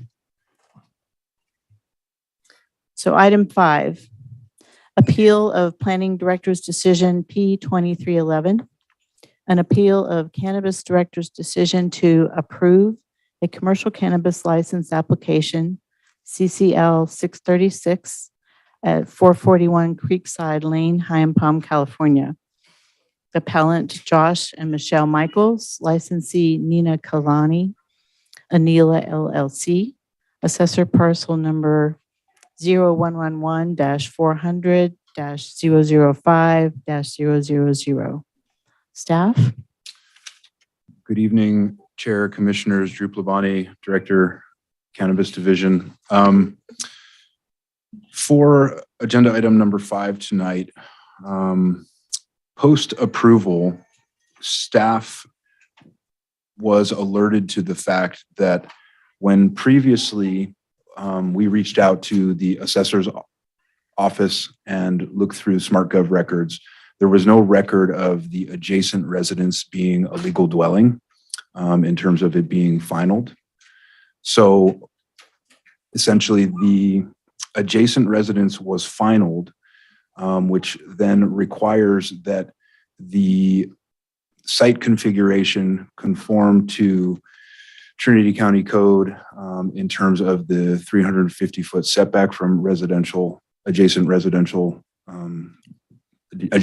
legal residences. And so because of that, the approval was rescinded, and the applicant will need to apply for a commercial cultivation variance for that site configuration. And that is the reason that it was rescinded, and therefore the appeal 2311 has been deemed moot. Quick question for staff. When these appeals are deemed moot, are we reimbursing these people their money? I believe that has been the practice in the past, yes, if requested. Gotcha. So I have a question. In the previous discussion, application, appeal, their attorney pointed out that the county's ordinance doesn't distinguish between permitted and unpermitted adjacent residences. And I did look this up. So in 17.43.05088, it just says it has to be 350 feet from any residential structure on any adjoining property. It doesn't say permitted. So where are we getting to the permitted part? And that is a point that I would have liked to clarify. Okay, I appreciate that. I'm glad for the opportunity to clarify it now. I agree that in that code section, it does not specify how, and in the definitions section of 1743, it does not refer to residence. Right, there's no residential structure definition. What it does give us a definition for is a legal dwelling. And a legal dwelling means a building intended for occupancy as living quarters built prior to 1972, so that'd be a grandfather dwelling, or that is properly permitted by the county. But the ordinance says residential structure. It doesn't say legal dwelling. And that's one of the reasons that we are engaged in ordinance revisions right now, because there are a number of inconsistencies similar to this. And so staff has had to rely on the definition of legal dwelling to qualify whether or not an adjacent residence would require projects to meet the setback requirement from residences, which we interpret as a legal dwelling. So do you have a council kind of opinion on this that says a residential structure has to be permitted now? That is the way that we have interpreted it. I don't currently have an opinion in front of me, but I know that we've had significant discussions over the last year related to this, and perhaps council on the line wants to give their opinion. Just because I know there's a lot of structures in Trinity County that aren't permitted. Correct. I was a bunch of them. So, Burned down in the fire. yeah. Well, I mean, I guess that brings up, Yeah. for discussion, what qualifies as a residence? So does that mean that I can build a shed and reside in it, and therefore an adjacent property is required to meet the setback requirement? And so that is why we rely on the definition of legal dwelling to clearly establish what residences qualify or don't. Okay, well, thank you. I appreciate that. I can definitely see the need to clarify that in any future ordinance. Okay, so my understanding of this agenda item is that Appeal 2311 is now moot. To proceed with this, the applicant would need to apply for a variance and come back before the department, correct? Yes, I guess if they are able to, if they want to keep their current configuration, they would be required to go through the initial variance hearing. Okay. So no further action is required of the commission? No, ma'am, not at this time. Okay. Thank you.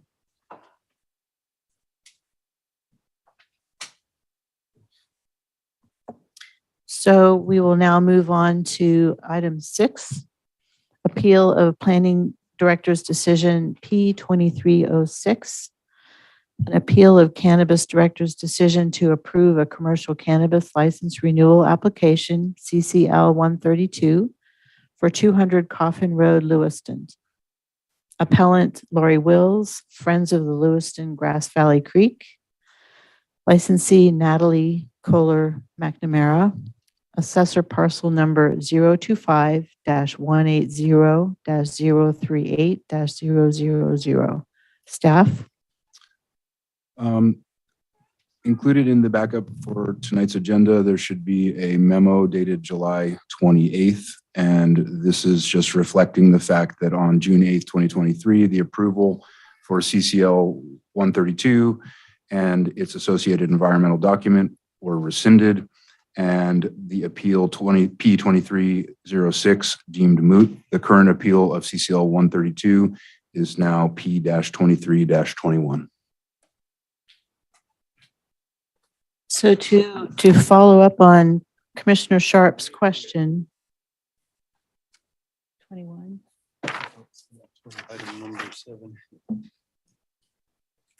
So the initial appeal, the application was rescinded after the staff worked out some issues with the Appendix C. So I believe the applicant requested a refund. So that refund should be granted, yes? The appellant, yes, requested a refund on P23-06, and I did sign off on that refund request. Okay, great. And I'm assuming then that it's being processed? My understanding is, yeah, it takes a few weeks for it to get processed, so it should be in the works. Okay, great. Thank you. So we have no further action needed on item 6. Yes, ma'am. No further action at this time. Okay. So then we will move to item 8. 7. Item 7. Oh, we did 8. Item 7. Appeal of Planning Director's Decision P2321, an appeal of Cannabis Director's decision to approve a commercial cannabis license renewal application, CCL 132, for 200 Coffin Road, Lewiston. Appellant Crystal Bell, licensee Natalie Kohler McNamara, assessor parcel number 025-180-038-000. Staff. Again, I'm going to, the The reasons for appeal, the initial reasons for appeal of P-23-21, I think, were broad. And so staff, did what we could to respond to the 5 main complaints that were submitted in that appeal form. I'm going to go ahead and give a bit of project background. CCL 132 was first licensed in 2017. The initial Appendix C was submitted on February 24th, 2022, and the initial notice of approval was on February 17th, 2023. The initial appeal, which has now been deemed moot by Lori Wills and the Friends of Grass Valley Creek, which was P-2306. The approval was rescinded on June 8th, and then the updated Appendix C was then approved on June 23rd, 2023. We renoticed for P-23-06, which, again, as I said before, the intent was to consolidate the appeals to have a cleaner administrative record. Ms. Wills requested a refund, and so essentially we continued forward with that appeal having been deemed moot. And the second appeal, P-23-21, was appealed by Ms. Crystal Bell on July 12th, 2023, and scheduled for this evening's special PC meeting. In the reasons for appeal, they detail 5 main complaints, which staff responded to. And then there was a subsequent submittal with more specific concerns and complaints. Again, I think I'm just going to turn it over to the Planning Commission, and then any specific questions, if you have them now or later, I'm happy to answer. Perfect. Thank you. Does the commission have any questions for Mr. Pavani at this time? Okay, so we will now hear from the appellant. You have 10 minutes.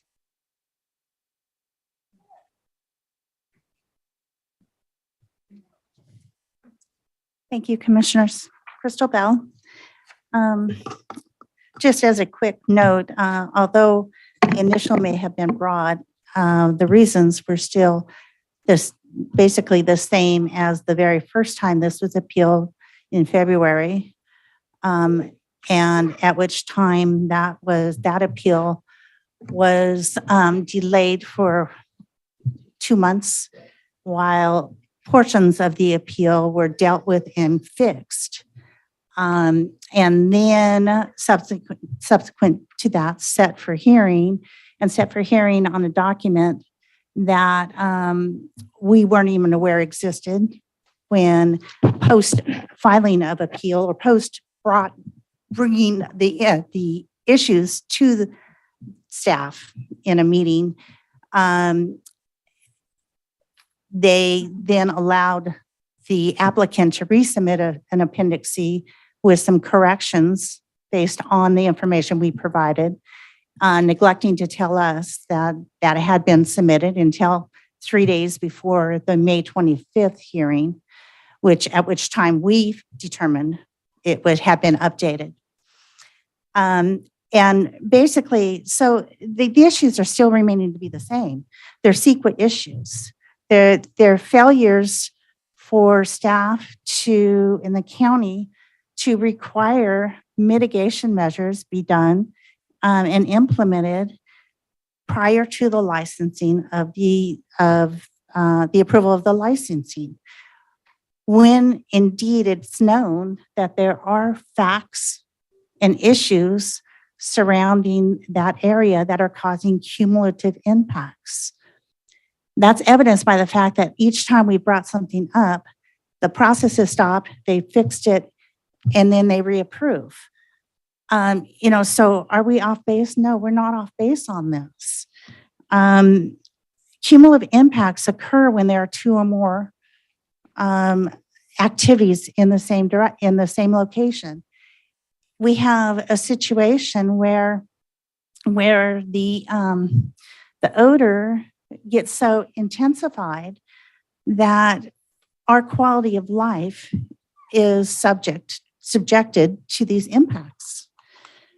But basically, really going back into the reasons for the appeal. First off, I did note in the narrative that was submitted several of the things that were missing in the timeline, which included, basically we are on the 5th submission of an Appendix C, 2 of which were submitted based on issues that we brought forth. There's this pattern of pattern and practice on the part of the county where we bring this forth, they fix it, just as I said. But when it comes to the CEQA issues themselves, staff utilize the same language they did in the past staff reports anyways. But the first one that of major consideration to us is that if no feasible mitigation is available to reduce project's impacts or the project's contribution to cumulative impacts to a less than significant level, the county is approving. That's not CEQA. When that had happened, the county is obligated to not approve. They have to mitigate these measures in order to have a project. That is brought forth in a lawsuit. Excuse me, I'm fumbling for a minute here.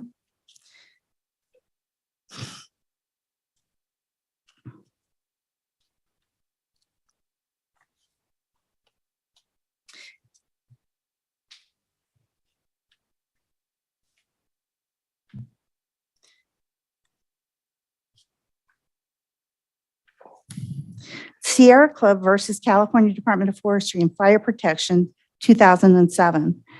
That is included in Green Law's information on the prior one. Which one was it? Item 8 today. So you can actually see in the code in her writings where she states that. But these are backed by legal rulings that you can't approve if you can't mitigate. And it's not up to the public to be the lead agency in determining whether this is. Director Pulwani asked me in a meeting one time, how much odor is enough for you? Well, that's not my decision. I just have to live with whatever is around us. But that should be part of the EIR and part of the process and the mitigation measures. It's not subjecting me to what's acceptable. We have a community that is obviously has submitted hundreds of complaints. Even their own staff shows that that's the case. And yet nothing is going to be required to mitigate prior to approval. That's where we're standing with this. And there is this practice as well as in the Appendix C submissions of not really telling the whole story.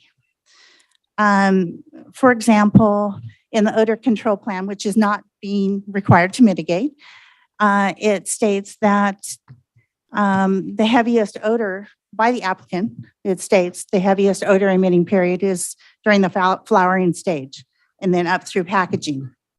Well, upon research and talking with other cultivators, it's determined that that could be a 9 to 18 week period. So that's not mentioned in the odor control plan, the duration of that period. And it's not mentioned in the plan that in the setup that they have, it's perpetual harvesting. And that means with greenhouses and they have mature and immature plants that they basically will have multiple harvests per year. And that tends to be a yield of 4 to 6 harvests. So when you're looking at a 9 to 18 week period of the greatest odor emissions, 4 to 6 times a year, what does that equate to? It equates to sensitive receptors in that area being subjected to the highest level of odor emissions for 36 weeks a year. Now, combine that with the fact that there's already one cultivation farm in existence that's that's going and doing the same thing, perpetual harvesting. Now you have a cumulative perpetual harvesting situation. Are there harvests in sync? I doubt it. So therefore, what do we got? We've got greatest odor emissions throughout the year round. And that's exactly what this community experiences. We're not making this up. We have nothing against the process. This is not a civil situation. This is a situation where we are trying to stand up for the rights that we have on our properties. Rights that seem to be forgotten by people that are approving all of these licenses. There is an attachment K included in there where, for some reason, staff determined that 1,000-foot setback is all that needs to be considered when you're talking about impacts and sensitive receptors. 1,000 feet.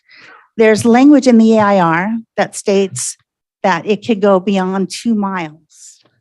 So why this decision to limit it to 1,000 feet, which is basically the distance from which they must be, that they cannot be cultivating closer to a youth facility. It has to be 1,000 feet away, et cetera. But sensitive receptors and odors and noise go beyond that 1,000 feet. That's very well known and documented in the AIR. So why are we limiting it to that when we're talking about it? And that language came in on this new appeal. This new approval, 623. It wasn't there before. It came in on the 5th submission based on the fact that we have said that they are not identifying sensitive receptors properly. So it's more of those kind of issues, the CEQA issues that we're talking here. Having representation and knowing that within that 2-mile radius that I provided with you in attachment K, there are hundreds of residential structures. Residential structures, as many times they keep saying it's not there, is in the code. I put the notations in there. It is in the EIR as residential dwellings are indeed sensitive receptors.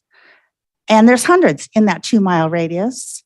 And there are now 12 approved licenses within that 2-mile radius of CCL 132. So our claim is these are not being mitigated. Thank you. Your time is up. Does anyone have any questions, though, for the appellant?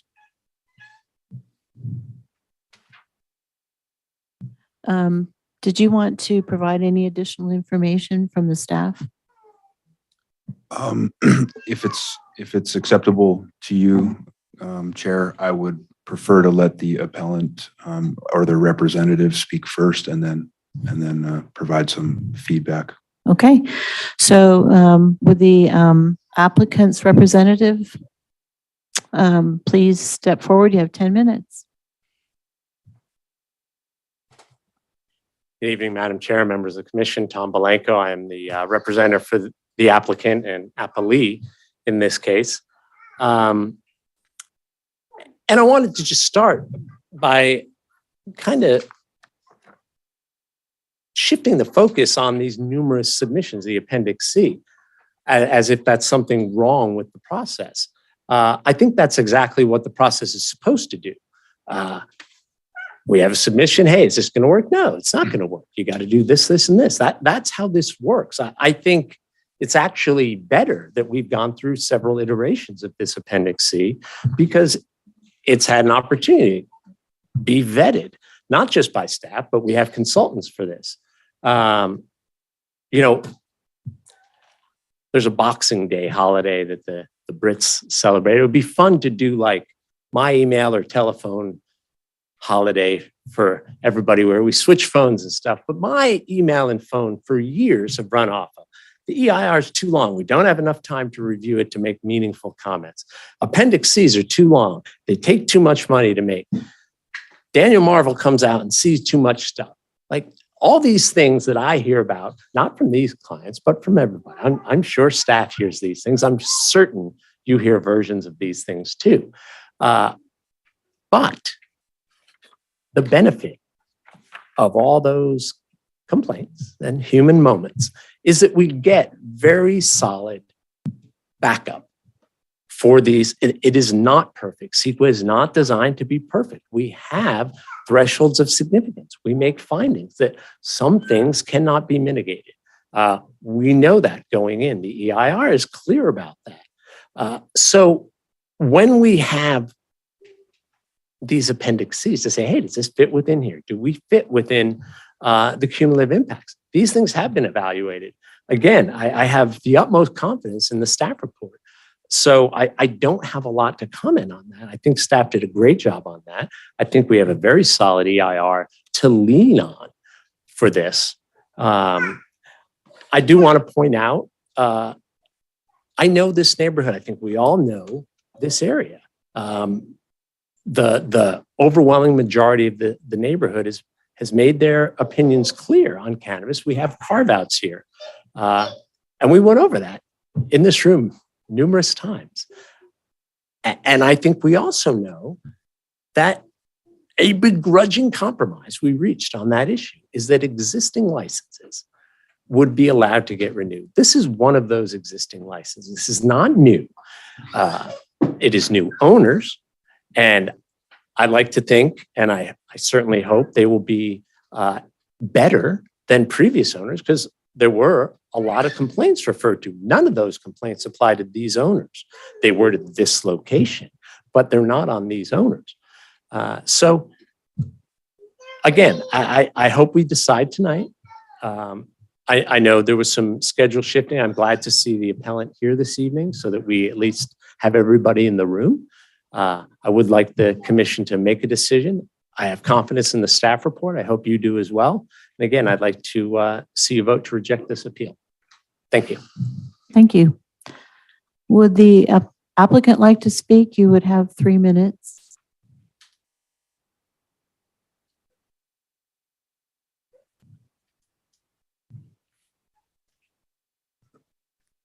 Good evening. My name is Natalie McNamara. My husband and I have been living here in Trinity County for 5 years now. We have a daughter, and we couldn't be happier to live here and raise her in this beautiful area. We reside in Hayfork, but we also have a farm on Coffin Road in Lewiston. Our farm is a small family-run business. My brother-in-law lives there, and it's just him, myself, and my husband, and another good friend who helps work with us. We are a permitted farm trying to survive in this very competitive industry. With the recent decline in the market and the issues going on with the county, we are struggling to make it work. Our property has already lost value by over $1 million. We have jumped through every hoop, paid all the fees, attended countless meetings about this property, and yet we are still being targeted by the Friends of Grass Valley Creek. Although my husband and I live in Hayfork, we spend a lot of time at our home in Lewiston as well.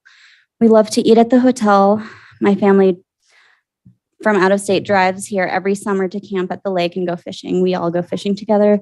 We go to the lake, we go to the rivers. We bring our animals to the Lewiston vet because we love the kind people there. We love the community, but unfortunately, we don't feel welcomed by our surrounding neighbors.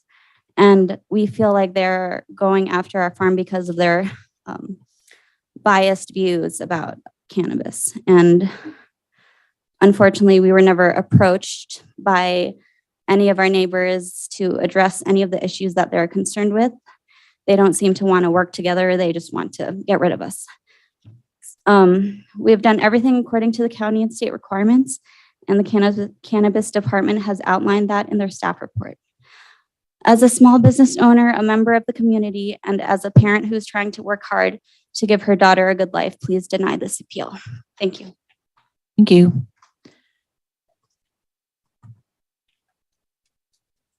So do we have any technical or clarifying questions at this time for staff or the applicant or the appellant?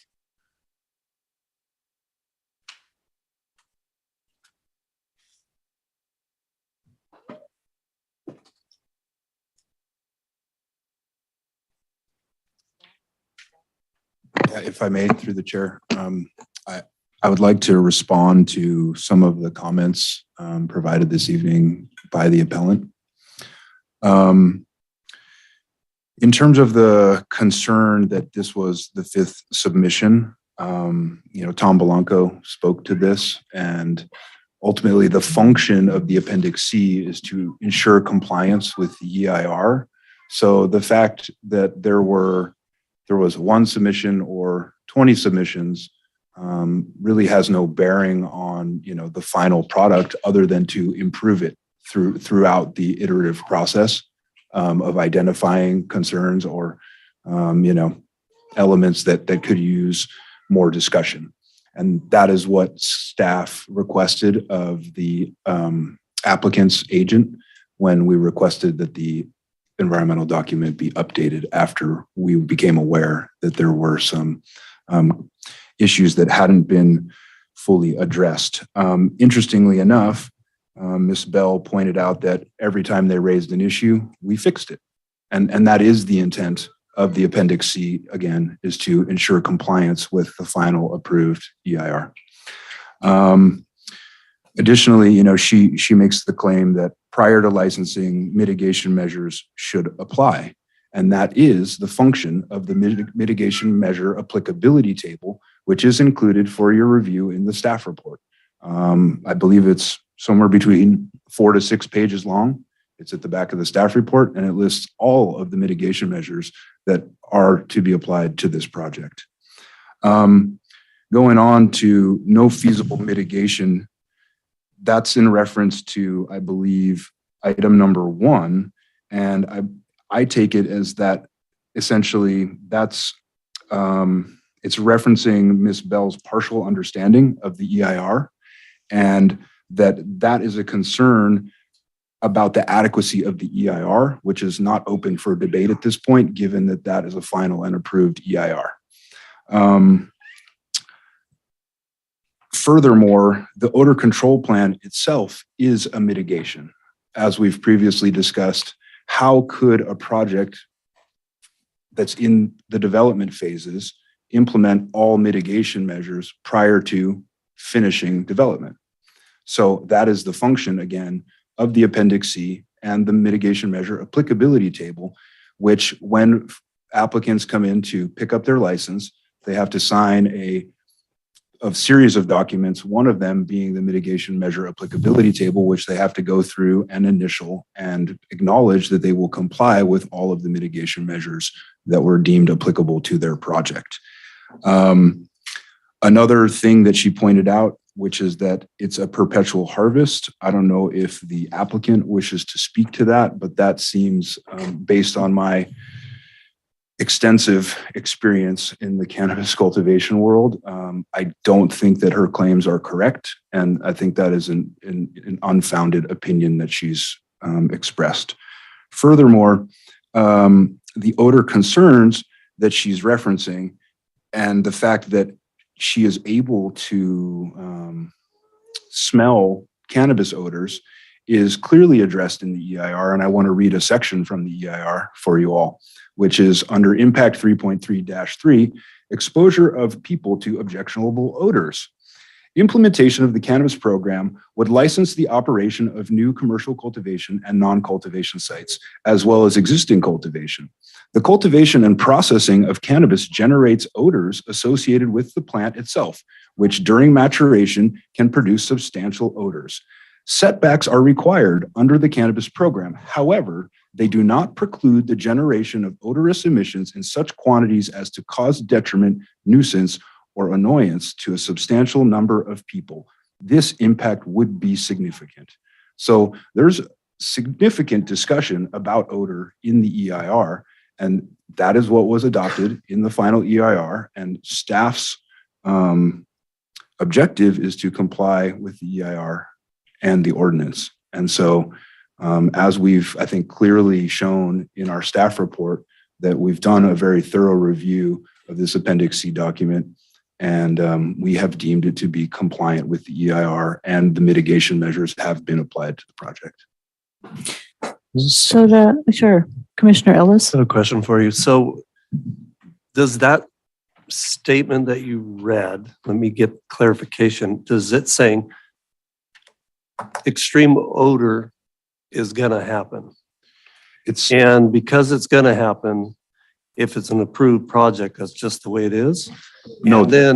And then, if so, how does that apply in a community that's opposed to it?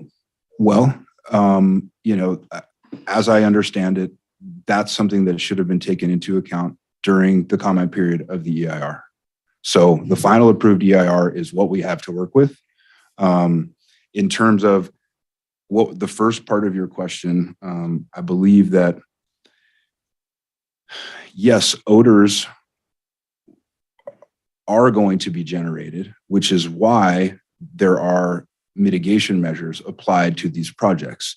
The primary mitigation measure to control odor is the odor control plan, which is a required element of all Appendix C documents. So there's been hundreds of complaints about odor. So does the new Appendix C, the latest Appendix C, contain an odor control plan that has additional measures beyond what is currently in place? So in terms of the historical complaints of odor, the mitigation measures were not applied to the project because this was pre-CEQA evaluation. So going forward, yes, the odor control plan would need to be implemented when odor concerns were raised, which I assume they will. To my knowledge, there was no change to the odor control plan itself because it proposes 5 or 6 different types of mechanical controls or odor mitigation strategies to ensure that they can make significant reductions to the odors that are being generated from the cultivation site. So how does that work? So you have to wait till you get more complaints before that mitigation measure is implemented, or is it implemented right off the bat? So from ES 3.3-3,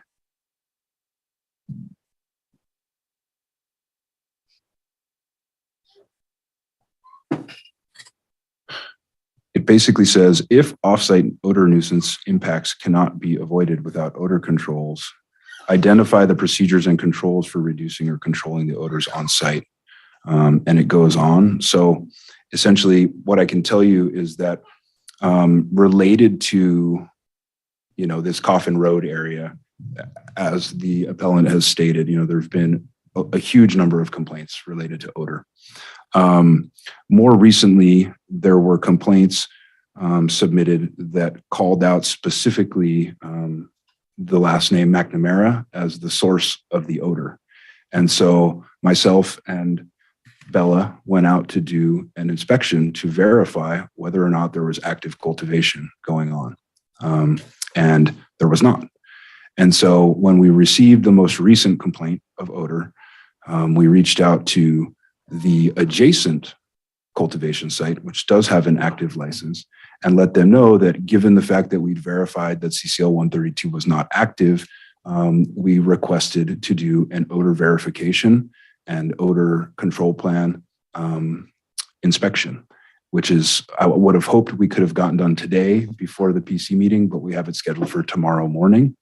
And that will be the first of its kind in which we will verify which of the odor control methodologies have been implemented, and then go from there in terms of, how we quantify the odors, the strength of the odors at the source point versus, potentially at one of the adjacent residences that have concerns. And that is also something that we are looking to incorporate into the updated ordinance in terms of actually establishing clear criteria as to how to quantify these odor concerns. And that would be done through the use of a piece of technology or piece of equipment that's called an olfactometer, which enables us to essentially quantify odors, even though odor is in itself subjective.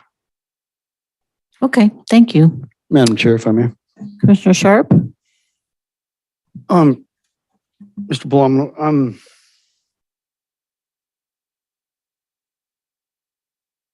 so I'm kind of backing up a little bit. When you were talking about the method for approving mitigation or for processing mitigation, and how the process works now, it sounds like it's reactive and not proactive. So when a person applies for a license, they get a license, and then there's this Appendix C, and there's all these things that they have to meet, but they don't have to meet them until after they start. It seems to me that that's upside down. And I'm just speaking from a development standard on all businesses and all development. There's a criteria to meet before you can put a shovel in the ground. I go to the building or planning department with my plan. They review it. They tell me what I need to correct about that plan. And then I go to the building department and my engineers, and they tell me what I need to correct about that. And it goes through this entire process through many different agencies before I'm actually able to put a shovel in the ground to do my project, my commercial business, whatever it may be. It's common practice across the board for anything. Why is this different? Well, I mean, I think in terms of odor is difficult, and I can read you a few others. I'm not just speaking of odor. I'm talking about the whole process, because what you've been telling us tonight, and it's news to me, is that as things come up, then we deal with them. And as the applicant gets his license, then he'll figure out how to make it work. Odor is really the only one that falls into that category as you're describing it. Okay. So why isn't that? I mean, odor is an absolute. There's no way to grow marijuana without having odor. It's not possible. So that's a known fact. It's a known quantity. And it appears that you have all the literature and verbiage to prove it. So why isn't that addressed before the license is even approved? What is your plan to mitigate your odor? Because you're going to have it. Right. The plan to mitigate the odor is included in the odor control plan. And the reason that it's structured in the way that it is because of how the EIR was constructed. And I wasn't a part of that process, so I really can't speak to sort of how I was. final EIR was. Perhaps I could jump Derek, in here. yeah, please. No, thank you. No, he's Is that a staff member? Oh, Derek. Oh, he's the secret attorney. Please do enlighten us. Thank you. I'm Maybe sorry. address the chair. Yes, yeah, Madam Chair, members of the commission. So I was the county's CEQA counsel during the EIR process. And Commissioner, you're right. In an ordinary use, that's what you described is exactly what we would do. You have, undisturbed land, and if you're going to get a use permit or some authorization, you can't go do anything. You can't dig anything up, build anything until you get your approval. But with cannabis, it's different. We had a black market, a thriving black market in the county, and the idea going all the way back to the original permitting or licensing scheme, which goes back to 2017, is we wanted to bring people into the regulated market. And the EIR wasn't adopted until the end of 2020. There was this sort of grand bargain with the state where there was this exemption provided for our ordinance that we had before 2020, but that was going to go away at some point through a series of trailer bills. It eventually did go away, and Trinity County was actually one of the first to have a comprehensive EIR that addressed cannabis on a programmatic level.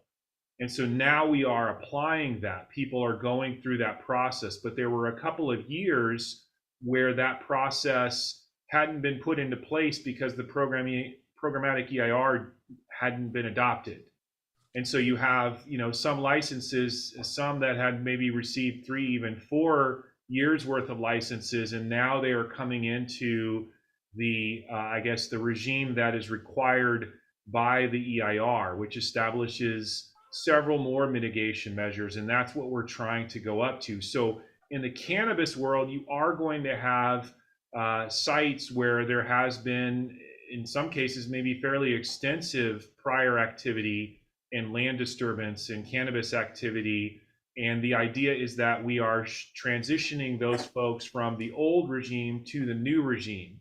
And so it's going to be different when you're dealing with cannabis uses as opposed to every other type of use. So that was the very purpose of the EIR, was to bring the entire market up to the same standard, but it was a process.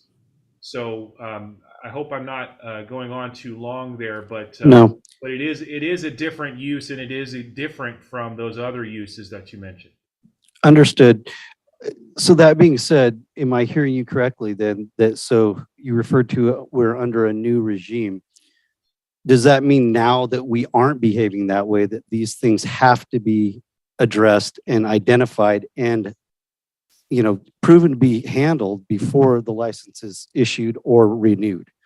So you have to look forward, going forward. And I agree with the speakers who have said that earlier tonight. So the mitigation measures that are required by the programmatic EIR, most of which are in chapter 17.43G of the county code, but some of them are also in the cultivation section, which is 17.43A. You have to demonstrate compliance going forward. And so what staff has to do is look at the Appendix C, look at all the supporting documentations and studies and say, can this applicant meet the mitigations that are required? And at the time of permit issuance, staff has to be satisfied that the applicant will meet those standards. But we cannot hold those standards to applicants for past activity because the standards didn't exist in the past. So that Sure. So it's a prospective determination, but I want to be very clear that if someone gets a license and they convince staff that they can do what they're required to do, and then they don't do it, that's an enforcement issue, and their license can be taken away. Understood. Thank you for that. Thank you. That was very helpful. Thank you. I did have one other question, and this goes back to your comment and Mr. Blanco's comment about the process of getting here. The fact that this has went through however many iterations. She says 5, however many it is. His response and your response is both that, you know, this is part of the process and it's good. And on the outside, it seems that way, and it looks that way. And it seems like you guys are coming to, you know, a better decision at the end. But the reality is it took somebody's time and money to get you there, and you're paid to do that job. So that argument doesn't really hold water. You know, because without that time and money of that private citizen to do the county's job, then we wouldn't have arrived here. And so I think that needs to be looked at differently, because not everybody's got $500 to put up to appeal something or the time to do that appeal. So I'm hoping that our goal here is not to use a citizen government, but to do our jobs as county employees to get to where we are now without having appeals. So, Mr. Tato? Chair, can I respond to that? So I appreciate that comment, Mr. Sharp, and you can rest assured that we are not relying upon citizens' appeals to review these documents and to make changes. This is, in fact, you know, the county's staff obligation to do this work, and we are, in fact, doing that work. You can make an assumption that no changes would have been made without the appeal, but you could also look at it that there could potentially have been changes to that Appendix C based upon the staff's review as well. I appreciate that, but I'm making no assumptions. This is what they said happened. Well, the statement that, you know, we only these changes have been made based upon this particular appeal, and that we are relying, county staff is relying upon a citizen's appeal of $500 to make any changes, and that this county staff is not doing the appropriate job that they should be doing. Yeah, I'm just speaking to what was said. So, well, you know, what was said was that there was been 5 iterations of this changed throughout this process. it's an opinion whether that was done because of the appeal or not. And I'd like to. It wasn't my opinion. I'm not saying it was your opinion. It was somebody's opinion who Okay. has presented here today. All right. I'm not saying it's your opinion. Right. I'd like to add, I'm not exactly sure what your question was, but in terms of, your assertion that these revisions were made as a result, solely as a result of the concerns raised by the appellant, I just want to point out that the majority of all Appendix C documents that we have processed and approved have probably had at least 3 resubmissions, if not more. So it is an iterative process. We do take it in, it goes through initial review. We send out incomplete letters. The document gets updated. It comes back. It goes to technical review. We send out incomplete letters. The document gets updated. So this is the process. And I agree that we shouldn't rely on the public to point these things out. But just so you're clear that all of these approved documents have gone through multiple phases of revisions. Sure. Thank you. I appreciate you explaining that for me. Thanks for explaining your side, please. That's all I have. Any other technical or clarifying questions from the commissioners? I have a question for Commissioner Miss. Heaton? I have a question for Miss Bell. And I was looking at the, so I'm not overly familiar with Lewiston and all that, but on Coffin Road, it appears that, and it was something was brought up also. There's apparently there's an adjoining parcel that already has a cannabis license upon it and stuff like that. But it's like, where in relationship to these 2 parcels here, particularly the one we're looking at, is your house? Our house would be the one directly across from CCL 133. It's hard to explain. Is there a picture there? Can I point it out on the picture? I can show you. So it'd be like over here. I mean, there are several residences across the creek. Would you like to Sure. use this? Thank you. Yeah. Okay.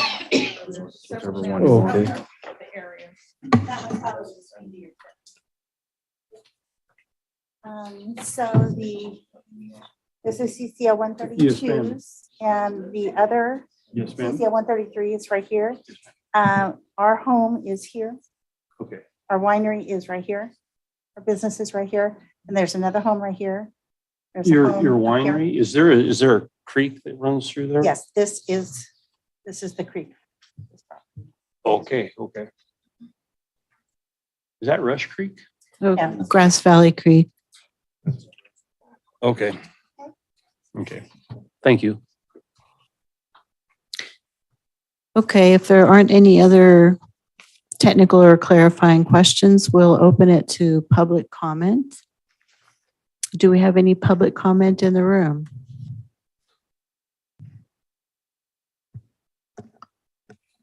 Thank you, Chair, Commission. Adrian Keys from Hayfort.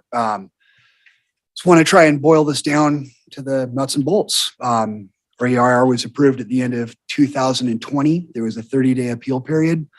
There was no appeals. The EIR contains by its very nature a statement of overriding considerations. The last 2 pages, possibly, maybe even just the last 1 page of the entirety of the EIR. And it relates back to what Director Poblani had mentioned about some impacts being not able to be mitigated beyond the point of, what's the exact word, below a level of significance. That's adopted into our EIR. That's a certified document. It says it right in it. And odor is noted in that. That specifically addresses the odor complaints that we're hearing now. It's part of the EIR. The ordinance requires a 350-foot setback from residential structures and up to 1,000 feet from sensitive receptors. The state actually only requires up to 600 feet from residential or from sensitive receptors. So we've already gone above what the state's. They also did their own programmatic EIR, which is how they came up with those things. So there's 2 certified environmental documents that basically state that this application is compliant with CEQA. Let's see, there is the odor baseline Existing conditions, the NOP 2018, existing conditions. There were 5,000 cultivation sites in Trinity County. I believe that number has been reduced by at least 50%. So even as of today, the potential for odor impacts underneath our ordinance and the EIR has been reduced by probably, it's hard to say because those numbers are all kind of speculative, as was the 5,000 when it was first noted, speculative, but they're gone. There's so much less unregulated cultivation than there was previously. So I ask that you deny this appeal and support the staff's recommendations. I think that their document did a fantastic job. It went above and beyond, and mitigations are an iterative process. If you were to, in fact, call this out for today and say, is the applicant compliant with CEQA odor mitigation right now? He most certainly is, because he doesn't have any plans. So let's go ahead and use today. Is he compliant with it? Yes. It's an iterative process. If that were to be the case, then our water monitoring mitigation would be out the window, because if we would have to be compliant on day one, not every day from here on out. So please deny this appeal and support your staff. Thank you. Thank you. Terry, mine's Junction City. I'm a little confused because I really wasn't going to say anything until she said she had a winery. And to me, that's kind of something that's an economic viability thing for our community. It's probably why it's here. And I would assume, don't want to make any guaranteed statements, that she grows grapes, manufactures it into wine, and then sells it, has people to her winery. I assume has a CUP to do all that. And is bringing economic viability to our community. I believe that's what this other project's doing too. It's a agricultural project, legal in the state of California, that's going to bring some economic viability to our community, which it desperately needs. So it's kind of like, I don't know how one's okay, the other one wouldn't be. So it's just a little confusing to me on that bearing, that it seems like she's doing a very similar kind of a project on her own property, but she's here to say one doesn't seem equal. Thank you. Thank you. Any other public comment in the room?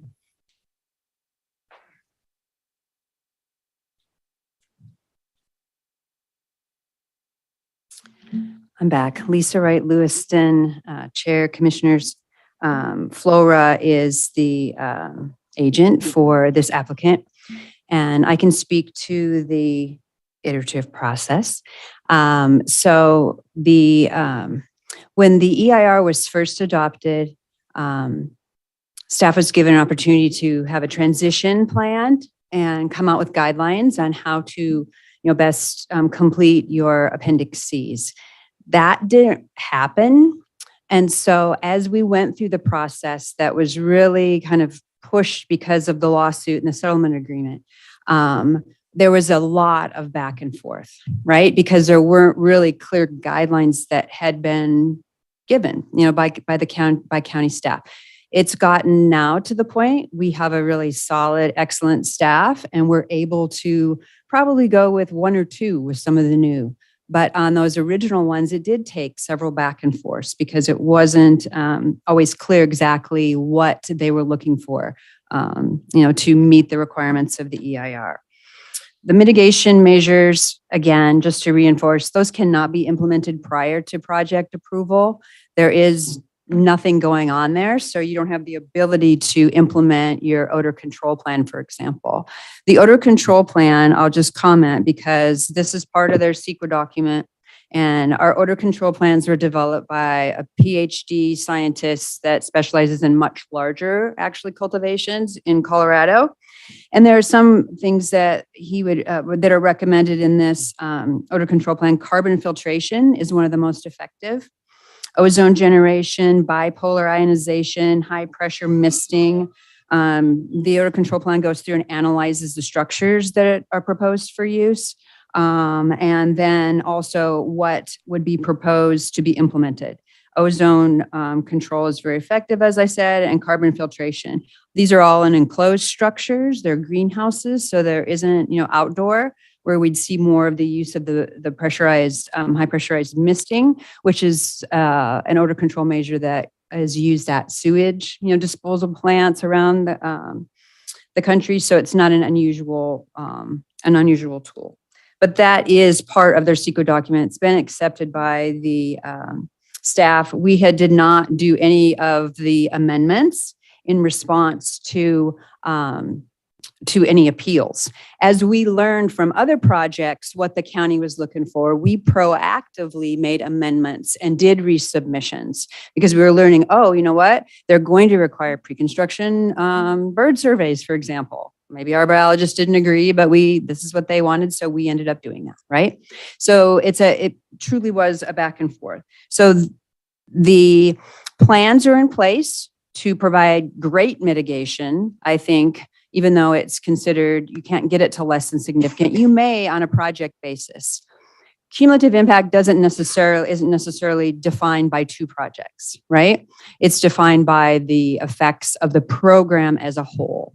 So I think those are, some incorrect statements that have been made. The 1,000-foot setback, that is, as was mentioned by another speaker, it greater than the DCC requirements of 600 feet for sensitive receptors. So a lot of work has gone into this preparation, literally hundreds of pages, and many advanced technical reports are required.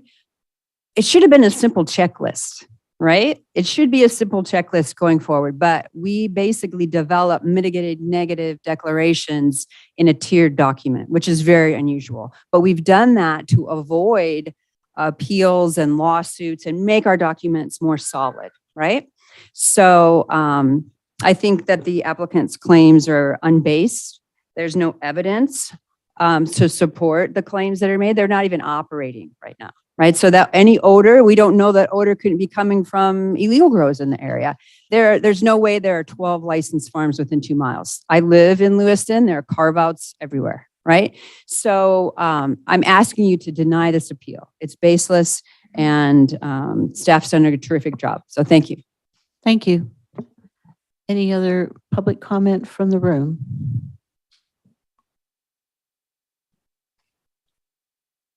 Hi there, I'm Patrick McNamara, live in Hayfork, California.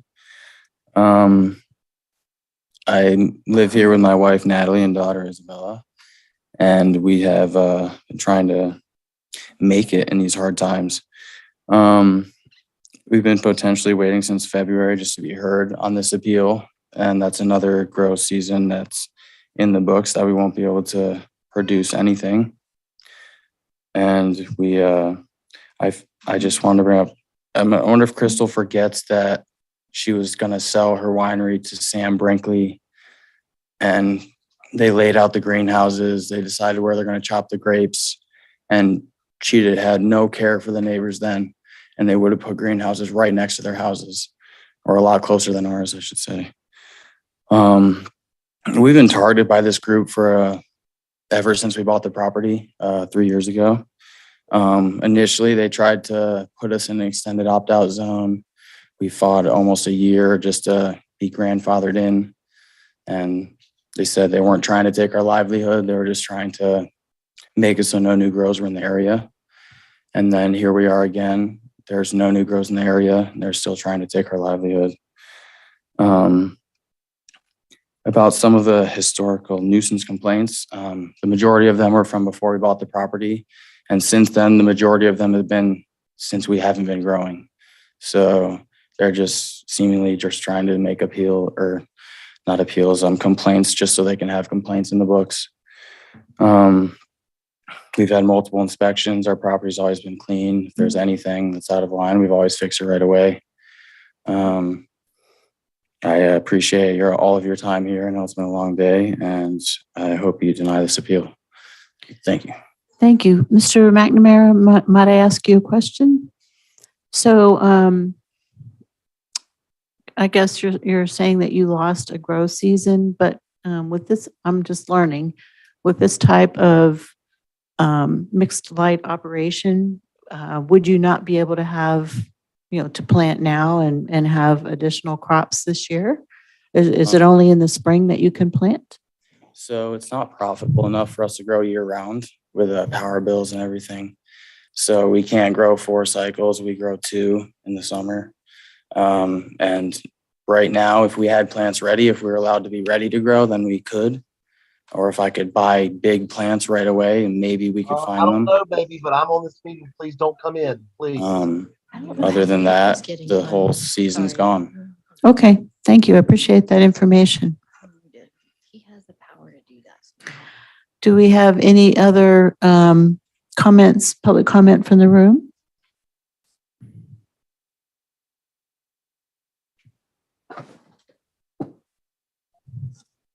Yes, my name's Dave Wellock. I live at the end of Wellock Road, which is north of where this place is at. My family, I'm the 3rd generation from that property that they're growing the marijuana on, or the buildings. My grandparents, my mother, and then me. I do have one other living member of our family still. He's 93 years old.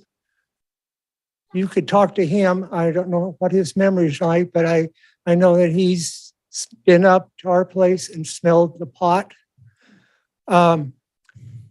I also have a aunt.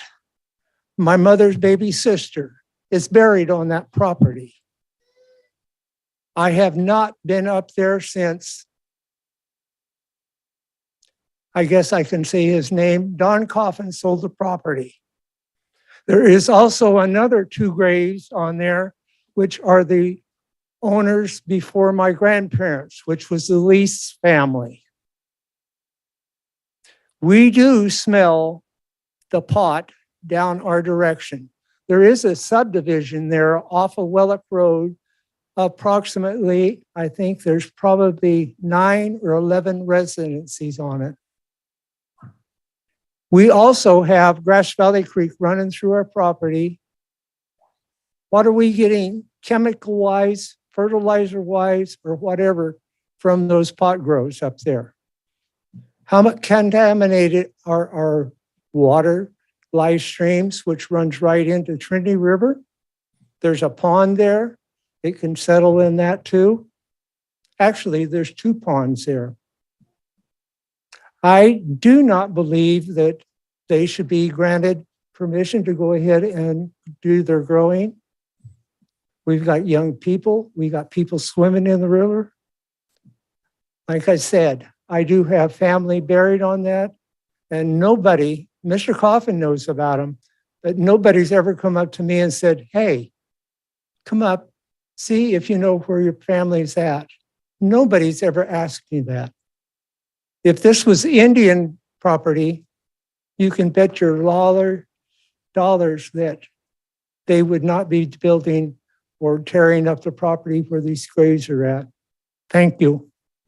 Thank you. Do we have any other public comment in the room?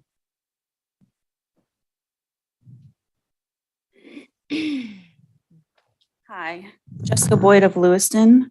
I wasn't going to really speak today, but I've heard a couple people, Belanco, McNamara's, both state that they've never cultivated and been licensed for it or noticed for it. And in the attachment that Crystal gave you guys, listed with L at the top, is a notice of violation for cultivating.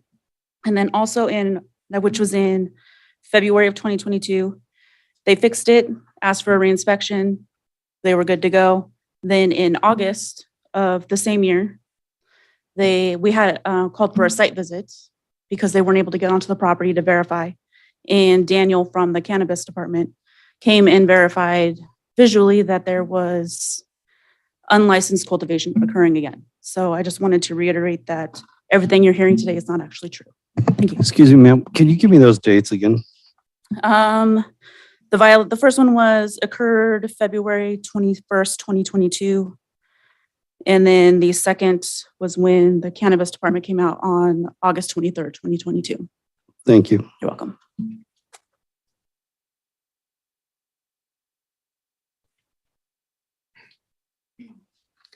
Is there any other public comment in the room?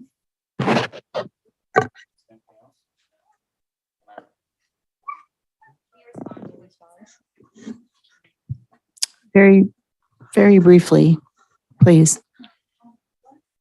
Point of order. Point of order. He said public comment. Point of order, please clarify. Okay, so I'm going to ask the staff to respond to that instead. Thank you. To be honest, I didn't fully understand what she was referencing, but as we discussed in the last appeal, our job as staff is to administer code. And so based on 1743, it gives the ability for non-compliance to be remedied, which happened. So I'm not sure what. So there is a timeline for compliance timeline compiled of Mr. Marvell's activities. And it does note that on 8/23/22, Compliance Division staff member Daniel Marvell visited the property, and during the visit, unlicensed cultivation was observed on the property associated with CCL 132. So would that mean that that was during the time period that the property was owned by the McNamara's? I believe that's correct. Okay. And just to point out that violation was resolved. Right.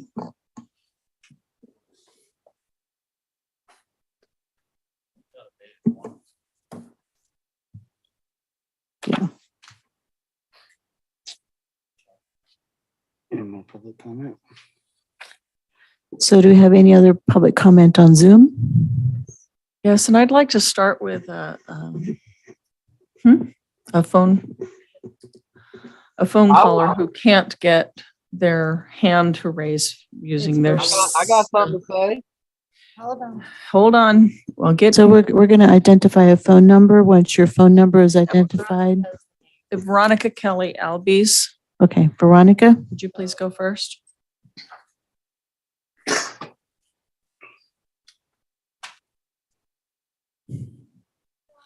Veronica, do you have a comment? Can you hear me? Yes. Thank you. I'm on my phone. Veronica Kelly Albies, Douglas City. I appreciate Commissioner Sharp's questions regarding permit. Having in my job, having gone through a permit process over the last couple of years, the permit's not finalized until everything has been put into place. So I think it's a valid question and concern when you're issuing licenses as to whether or not the mitigation measures have been met. Because what it sounds like, and Director Plubani can correct me, that once the permit is issued, the only, there may be site visits afterwards, but I don't know whether or not they go back to make sure all the mitigation plans have been met. It sounds like it's sort of complaint driven as to whether or not they were. In terms of the odor, I think that's a strong argument for the cumulative effects, whether it is a farm in the system or not in the system. I think it all plays into whether or not the quality of life for that area should really be considered on the cumulative effect meter, so to speak. And we've had conversations before in several meetings, both Planning Commission and Board of Supervisors, regarding the 7-day period to correct things. But, the ask forgiveness, not permission, how often does that rule apply before someone takes notice, as was said earlier in the meeting about, okay, this has become sort of a serial issue of non-compliance, but then they get 7 days to fix it, which is great. And I can appreciate that the applicant has done all of that. But, it's knowing the rules, following the rules, And knowing that they can't grow before they have their license seems like a pretty standard rule that everybody knows. So just something to keep in mind. But those are just some things I've noticed in the discussions tonight, and I wanted to bring them forward. Thank you. Thank you. Sam? Yes, can you hear me? Yes. Okay, I'll try to go through this quickly because there has been a mountain of bullshit.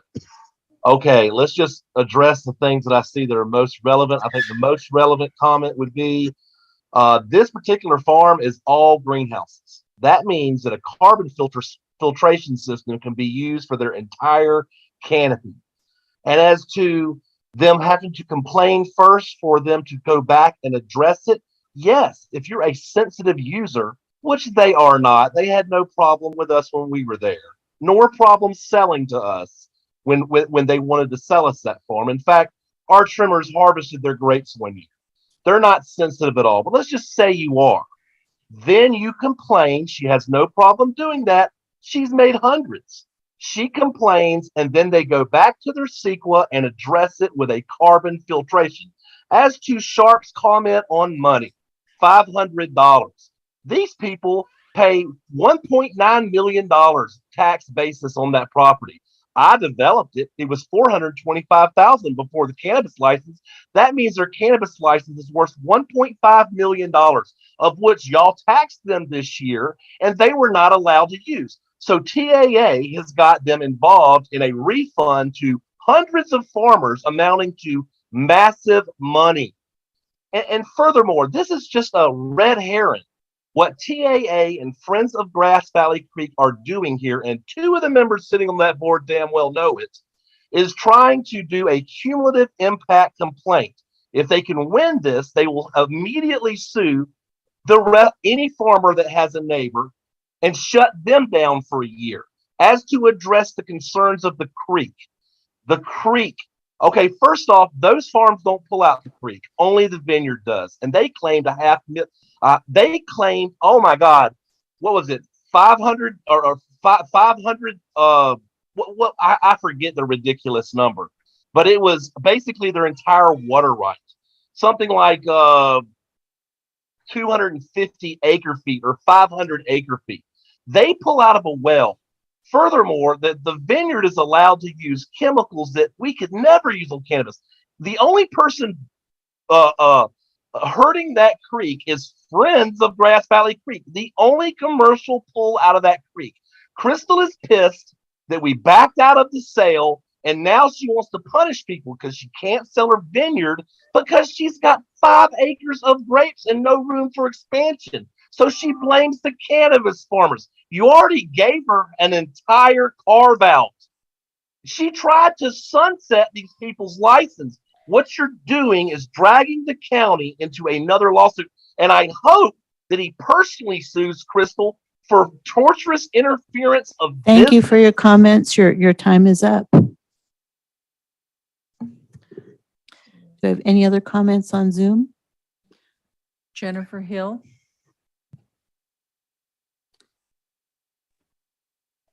Hey, this is Jennifer Hill, Douglas City. This sounds like an all too familiar story of being bullied out and harassed out of a neighborhood. A really sad story that's pretty familiar. Seems like they're just stifling this license, one appeal after the next, pulling out, being moved. I don't understand why you would just purposefully drag this on for years. It sounds like now that I'm listening, without any actual claims, any valid claims. You know, no one I know is harvesting 6 times a year. So just basing your facts in reality is always a good place to start. And if it is inside, then odor control and odor mitigation is very easy. This family is an exemplary family that's farming here. If you don't want this nice young family farming here, bringing money to your economy, raising their beautiful kids here, who do you want here? Who do you want in this program? So I just want to say that I hope you deny this appeal and grant this young, kind family their license and allow them to get on with their life. Thank you so much for your time. Thank you. Other comments on Zoom? Chris Williams. Okay, can you hear me? Yes. Sorry, my Zoom's been doing weird things. Okay, Chris Williams, Weaverville. So the appellant discussed quality of life. What about Natalie and Patrick's quality of life? Every move they make is under a magnifying glass. That must feel like the weight of the world. Per the appellant's definition of cumulative impact being two or more things happening in an area, the Friends of Grass Valley Creek are two or more people that have waged an economic war on a particular livelihood. Is that not an unaddressed cumulative impact? Let's address that. Flip that narrative. A winery is an agricultural business too that has smells associated with the fruit they grow, fertilizers used, machineries used, the fermentation process, which, it's fermentation, it's gross. The grapes go through, not to mention the smell of the final product itself. I happen to like wine. This is not about odor. Everything has an odor. Let's be honest, any cannabis farm in Lewiston, and there are only a handful. And as a reminder, these farms are only allowed 10,000 square feet to actually grow a plant. They're going to have a war waged against them by the Friends. And they've already won the battle. There's only a handful of farms that are allowed to ever operate in this area. And anyone can file a billion complaints and speculate and go down those rabbit holes. But it doesn't mean that any of these things are legitimate. But yay for the democratic process, because that is important. Everyone should be heard. And this farm is held to a higher standard than any of their neighbors. So I urge you to deny this appeal. The rights of this farm and these farmers are no less important than that of the appellants. And regarding the permit process and when mitigations are allowed to be put into place, this is the system that we have. If you want to amend that system, there will be time for that in the ordinance revisions. But also, how do you mitigate a smell before you're allowed to legally grow? And what if you don't have neighbors? And there is a long list of regulations that each farmer that I've already previously discussed has to already follow and have in place before they are issued a license. It doesn't make, doesn't make sense. So deny the appeal, support staff. They're on their game tonight. They are full of intelligent people, and this is what they do day in and day out. So respect them. Thank you very much. Other comments on Zoom? Matt Jefferson. Hello, Commission. It's nice to know you know my name, even though it says Trinity Alps Canacraft. But anyways, okay. So Matthew Jefferson from Trinity Center. I'd just like to kindly remind all of you guys that the Trinity County Cannabis Program was written to bring legacy cultivators into compliance. Growing cannabis before you had an approved permit does not disqualify for you. I'm just asking you to please deny this appeal and stand with staff's recommendations and determinations. These are family farmers. They're trying really hard. They're jumping through all the hoops. Anyone that's trying to do this and get licensed should be strongly applauded. When they come into quality of life being ruined by agriculture, and someone that's also participating in agriculture is bringing that up, rural communities have agriculture. Agriculture has noise and smell. It also brings economic viability and sustainability. This is money that Trinity County needs. And just to give some kind of personal perspective, I'm in Coffee Creek. I have a licensed facility. I live right next to Alpen Cellars. My farm is actually on the road that you have to drive through to get to Alpen Cellars. My plants are 100 feet from the road. I have never, ever had a single complaint from any employee or owner of that winery. There has never been a negative impact to their business. So it's just, this is hate and discrimination from a neighborly dispute. I don't know what, but please stand with reason. Please stand with the farmers. Thank you. Thank you. Catherine Sidman. Catherine Sidman, Lewiston. I just felt like it was important to represent Lewiston, which is not a monolithic community. I think that if the landed gentry came down off of their estates and talked to the people who live in Lewiston and make Lewiston work, they would find that there's a lot of positive feelings about cannabis and what those businesses could do in our community. I respect the opt-out zones. People did the work. They get the opt-out zones, but I also respect the fact that we negotiated a grandfather clause and we said that these licenses would stand. And if we allow that to be eroded over time, it's back to what Commissioner Sharp said he doesn't want, which is government by citizen complaint. We established that these licenses were grandfathered in. I really understand and appreciate, and I'm touched by the fact that Mr. Wellick has such strong ties to that property. And I think it's easy for me to say from the outside that I see this as like an evolution that's ready to happen, and some new potential and new growth for Trinity County, which I think will be good. And I'm sorry that it is so divisive in our community, because Lewiston's a really great place. It's a really great place. And I would like to offer, Crystal, we don't know each other, but I do this for a living, and I'd like to offer you free website services for cannabis tourism. If this passes and you have a cannabis farm next to your winery, I will make you the most successful winery in the Emerald Triangle. And I'll do that for you for free on spec. Because this is an opportunity. This is an opportunity for Lewiston, and I see a bigger picture. And you want to know what smells bad, you guys? Alpacas smell bad. And if you are familiar with this neighborhood, it makes you shake your head. So I really, really appreciate everybody's time. I really appreciate that people appear to be not reinventing the wheel tonight. This isn't the proper venue to rewrite the EIR. These licenses are grandfathered in, and I know that this is a really touchy subject, and I know that there are people on the dais tonight that are extremely invested in seeing that this project doesn't happen. And I also believe that we could get a majority tonight and just move forward. So I really want to thank staff for a good report and all the back and forths. And let's have more $1.5 million valuation properties in Lewiston that are paying taxes. That's what I'm for. Thank you. Carla Avila.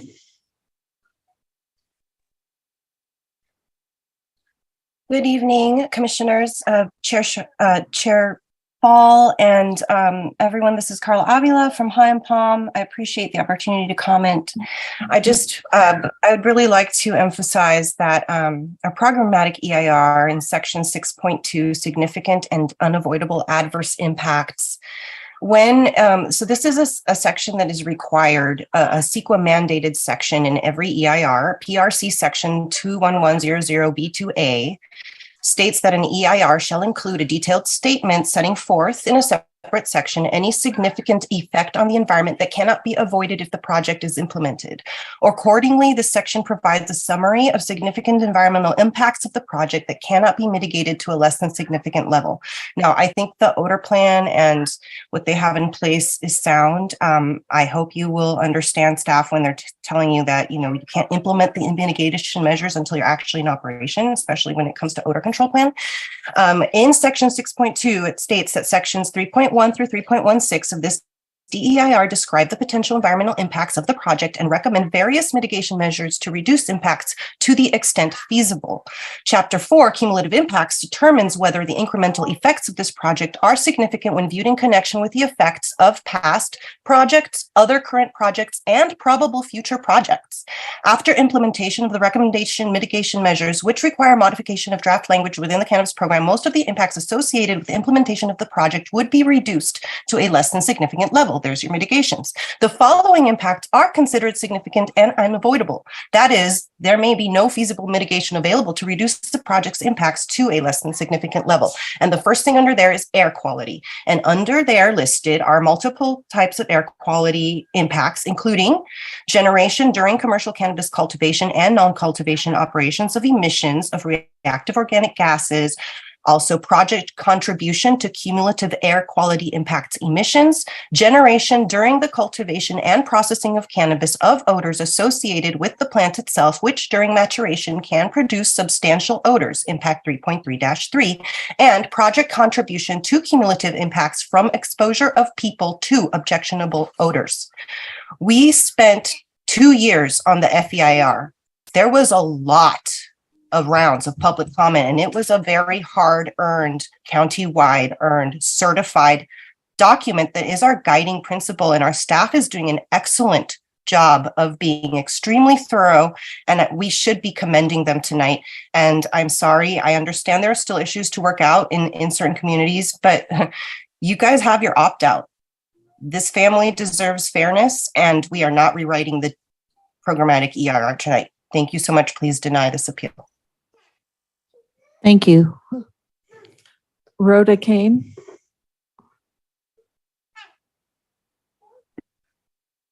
Hi, this is Rhoda Kane from Trinity Center. Can you hear me? Yes. Yes. Okay. So I guess I would have to start. I guess I'm losing my seconds as I speak. So I cultivate and live on the same street as a winery, a very successful winery in our community. And also, I'd like to say that, I actually did. The last comment, I was like, I don't know, I've never seen. But this one I did. I drove out to One Maple Winery, and I drove out there, and I looked, and I drove, and I tried. I tried hard. I wanted to see the pot farm from the winery. I tried so hard, and I couldn't. But so anyway, moving on. Here's the thing. It's like, I live right next to a winery. I grow cannabis right next to a winery. And I do have to say the odor is significant. The odor from the sulfur they smell, or the sulfur they spray in order to prevent powdery mildew. I deal with that. I deal with the downwind effects from all the pesticides and herbicides they spray. It's horrifying. But I deal with all that, and I knew what I was getting into when I moved into this neighborhood. But here's the thing: it's like, I'm really, really sorry. I'm really desperately kind of heartbroken that the people that own this winery do not understand the definition of cumulative effects. And I really, really hope that the Planning Commission does understand the definition of cumulative effects. It makes me really sad. I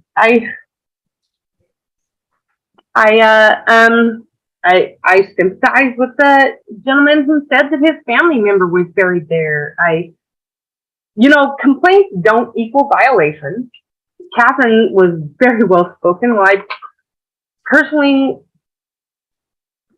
I assume that most of you support living within a capitalist system. Well, I personally don't, but I assume most of you believe in capitalism and that businesses should be able to do business, which is why I don't complain about the smells, the disgusting smells that come from the winery. And I just hope that you all can realize and support the fact that we live in a capitalist country that supports the right to do business. And I thank you for your time. Thank you. Nancy Anderson. Yes, hi, Nancy Anderson from Lewiston, owner of Smelly Alpacas, apparently. The worst smell I've smelled at them is when they spit. It smells like raw sewage, so I back you up on that. But anyway, I'm not familiar as much with this particular farm. I know they were grandfathered in the opt-out. I don't recall when we were formalizing the opt-outs.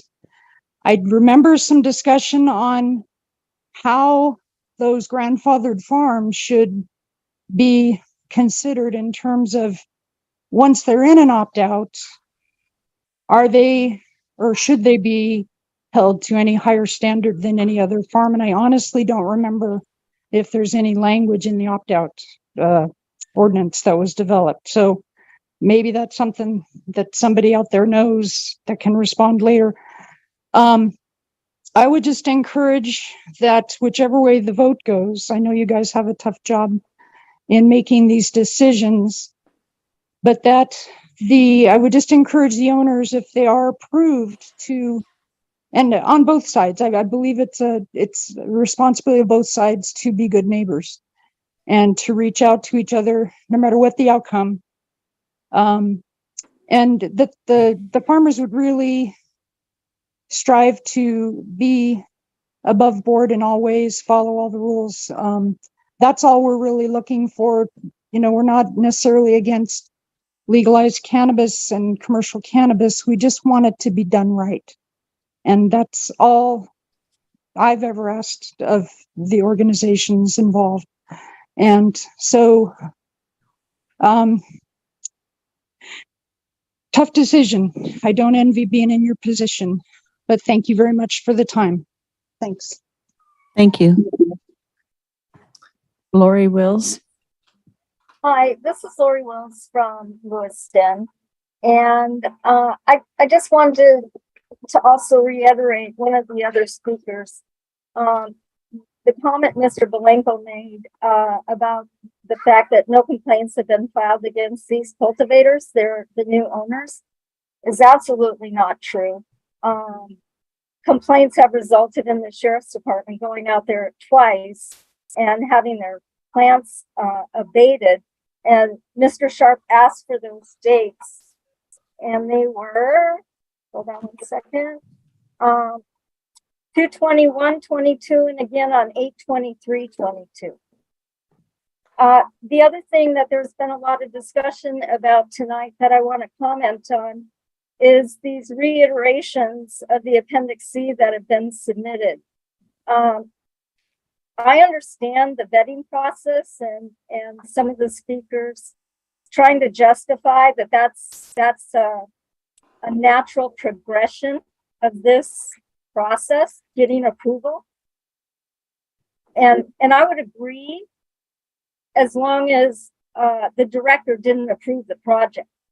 If they want to keep amending the Appendix C, that seems perfectly appropriate. But for them to be amending the Appendix C and accepting resubmissions after an appeal was filed and the matter is pending before the independent body, which is the Planning Commission, which is a quasi-judicial hearing on the facts being presented by both sides, is totally inappropriate in my opinion. I'm not a lawyer, but that seems totally inappropriate. It undermines the county's appeal process. Why would anybody, and even staff said, oh, we fixed the issues, so now we're going to reinstate your appeal. Why would I want to challenge it when they're telling me they fixed everything I brought forward? Lastly, I'm running out of time. I also just want to state, to the best of my knowledge, and I would have to double check the file, but I believe the neighboring cannabis farm voluntarily implemented their mitigation odor plan. And also with regard to the opt-out, nobody's trying to get them out of the opt-out. We recognize they were grandfathered in. We're trying to ensure that the county is doing their job by evaluating cumulative impacts. They've approved 12 commercial cannabis sites within a 2-mile radius. That radius is identified in the EIR. Thank you. Thank you. Do we have any other comments on Zoom? Okay. Then we will close. I'm sorry. We have a public comment from the room. Tony Miller, Lewiston.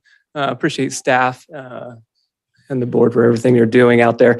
I have many friends. I have quite a few friends actually, commercial cannabis and unfortunately illegal cannabis growers. We support the program. We supported the program. I live over in Lewiston on the winery property, separate parcel. We did support a family coming over, years ago. We've been dealing with this for years. We were supportive of the idea of the program. So I just want to establish that. It just went array really quick and went beyond what we thought was going to be happening of a little farm grow going on.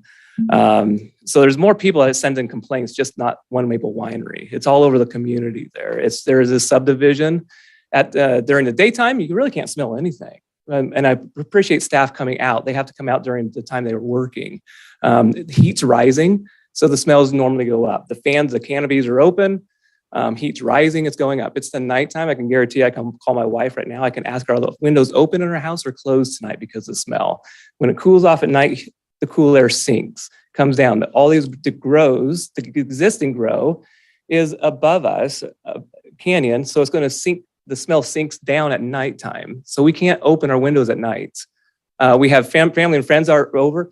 I'm actually getting used to the smell, unfortunately, but it's strong at the times. It's when I bring my company car into town or a private car, my son goes to Reading, you get away from it and his friends jump in the car and go, holy cow, or people come over to the house and like, woo, some of my friends really love it. I don't mind the smell to a point, actually, but it is a cumulative impact. There is impacts being done. We have an existing measurable threshold with the existing grow in the opt-out zone right now. We have existing, oops, there's a wife right now.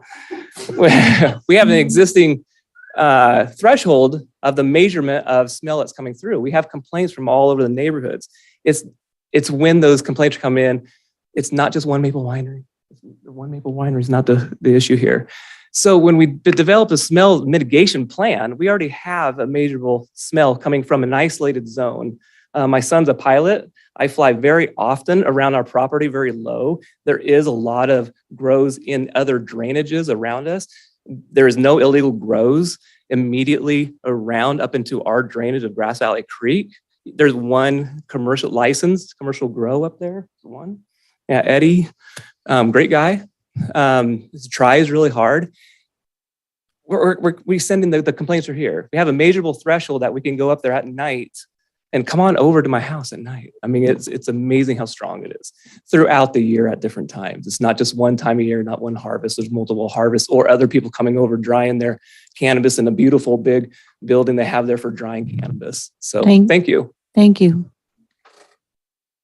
Do we have any other public comment? No. Okay. In that case, I'm going to close public comment and bring it back to the commission for a motion.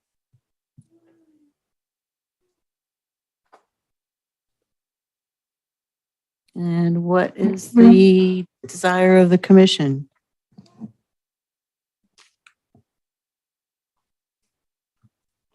To go home.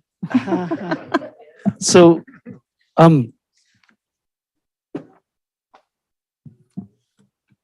this is probably maybe county council and staff question.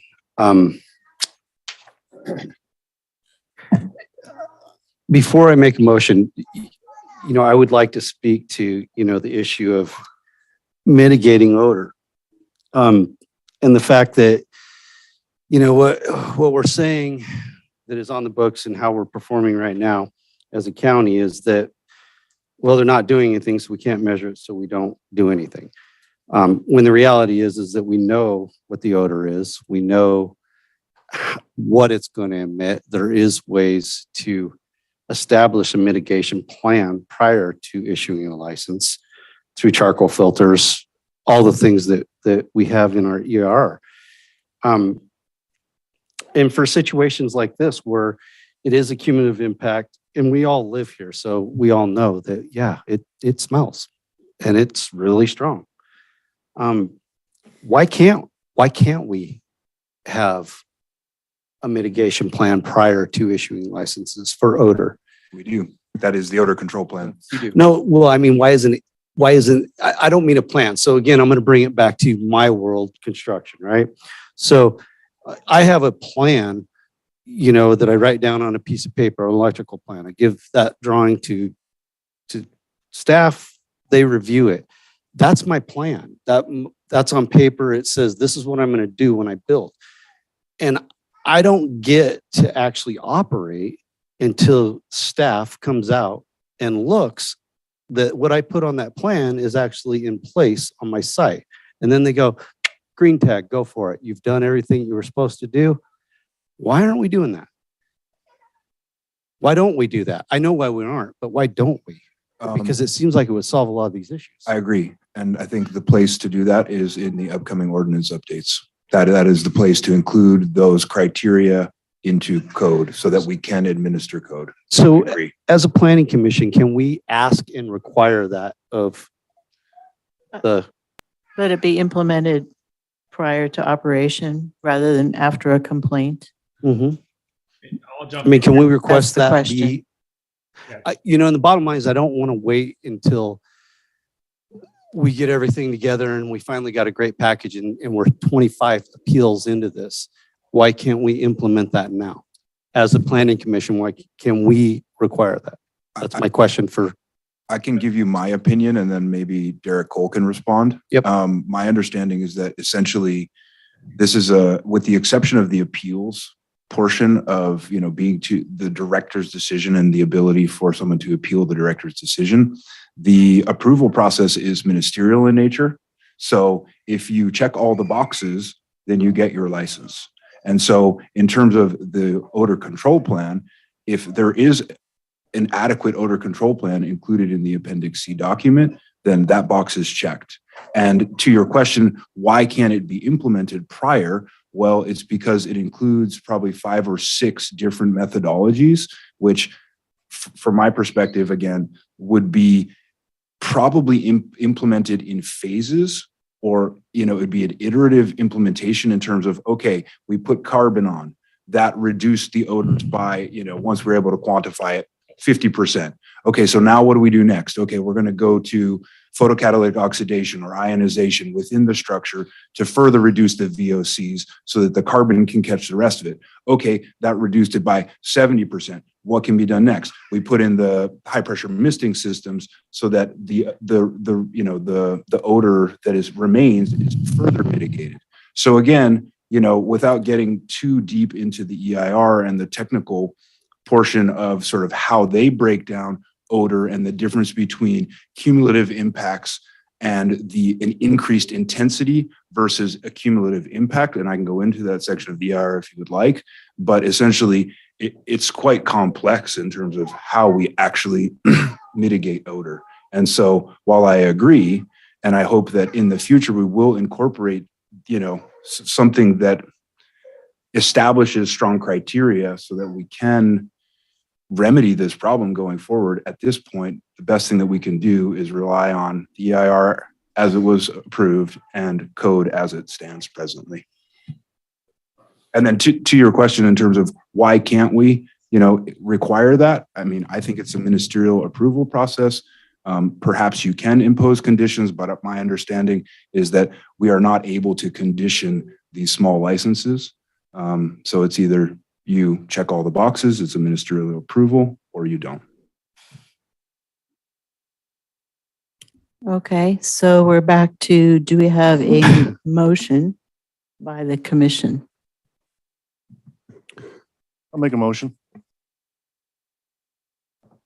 Commissioner Barrett?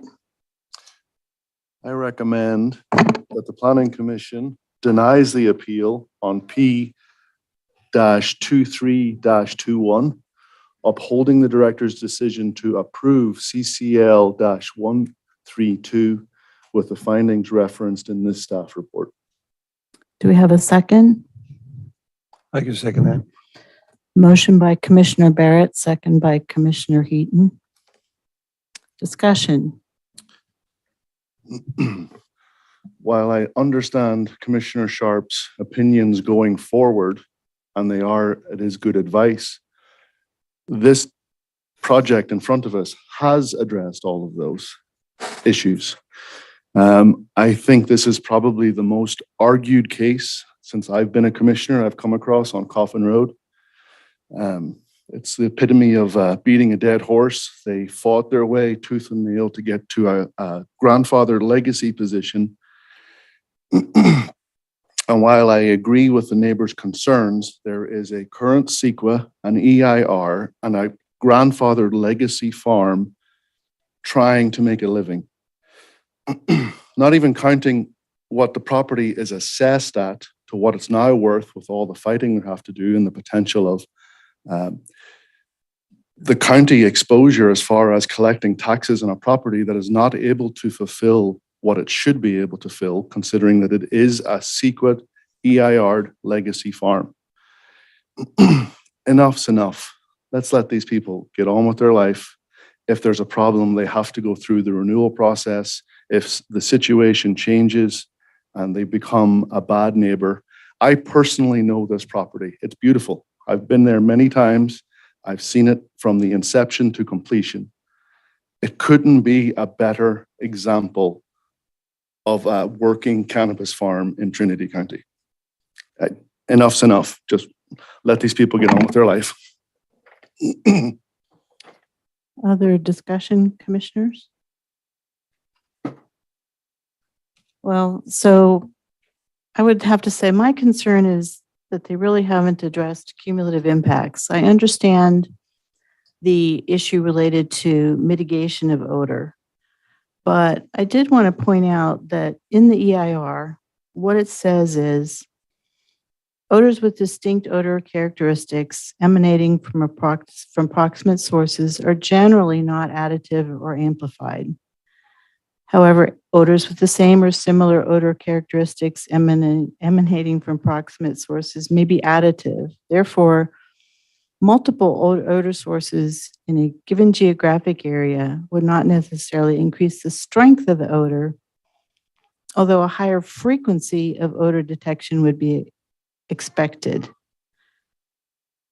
That's what the EIR says. And I'm also very familiar with the Grass Valley Creek area. I used to do water sampling in the creek. And diurnal water quality measurements that required me to be out there 24 hours a day. And so the observation that kind of you get these down canyon, or essentially it's a little valley, it's the Grass Valley Creek. It's got creeks rise on either side. And so the drainage, the air moves up and down. It kind of sloshes back and forth. And so, I'm just concerned that that there are cumulative impacts that are discussed in the EIR, that there is that possibility, and that those really haven't been addressed in this proposed approval of this project. So that's my 2 cents. If I may. Please. I didn't catch the lady who has the alpacas. I didn't catch her name. Nancy Anderson. Nancy, I don't know if anyone else caught it. It was a very subtle comment. She didn't even know where this farm was. She's as close to this farm as the winery is. She didn't even know where it was as far as odor, and she wasn't even sure where it was. So I don't understand how. I understand there is a smell. I understand that there is a process to deal with that smell, but we just heard from another neighbor who is equally as close, not even know where this farm was. Okay, any other discussion by commissioners? Yeah, Commissioner I do Sharp. want to talk about the fact that they were growing last year without a license. And there was discussion. I was part of this opt-out decision. And there was discussion during that opt-out decision actually brought up by growers that to maintain that grandfather clause, that they would be good stewards, good players, that they wouldn't cross the line, they wouldn't break the law. I mean, that was their argument. the whole time during that process to get those farms grandfathered in. And it was a good argument. It was a good argument that they said that they would be good actors. They would be good players. They would not give these people in these opt-outs a reason to reject their license. And it appears to me when he was, so excuse me, one time. Now, I understand that the abatement process happened, but that doesn't really have anything to do with, things are more sensitive. And it was designed to really have anything to do with, things are more sensitive. And it was designed to be that way. And when we had that discussion, and I don't think most of you were here for that actually, but that was the discussion. Brief point, But that was the discussion. brief point of order. Planning Commission, this is a land use conversation. This conversation would be for the supervisors. I don't believe this has any jurisdiction or anything. Thank you for that point of order. But this, So this is where I have a hard time, wanting to grant a license or not approve an appeal. I think we can punish him for, I think it's no different than the last case that we voted for. thank you. Commissioner Heaton? Yeah, some of them, the river's just right there. The church parcel is right border. There's just a short distance between the thing. And it was like, everybody is just right there, just south of the church. And it was like, and the truth of the matter is we go and it's like we got people trying to make a living. Granted, like I said, in regards to a grow that's not even growing. It was like, that's being a little excessive to me. It's like, okay, yeah, we're getting complaints about them, but then they go out there and the smell would rise. And it was like, and every evening when you drove by us, that portion of the driveway, I'd get it. But you know what? It was like, the matter is, I had my neighbors up to my house almost weekly for supper. Why? Because it was like I was a neighbor.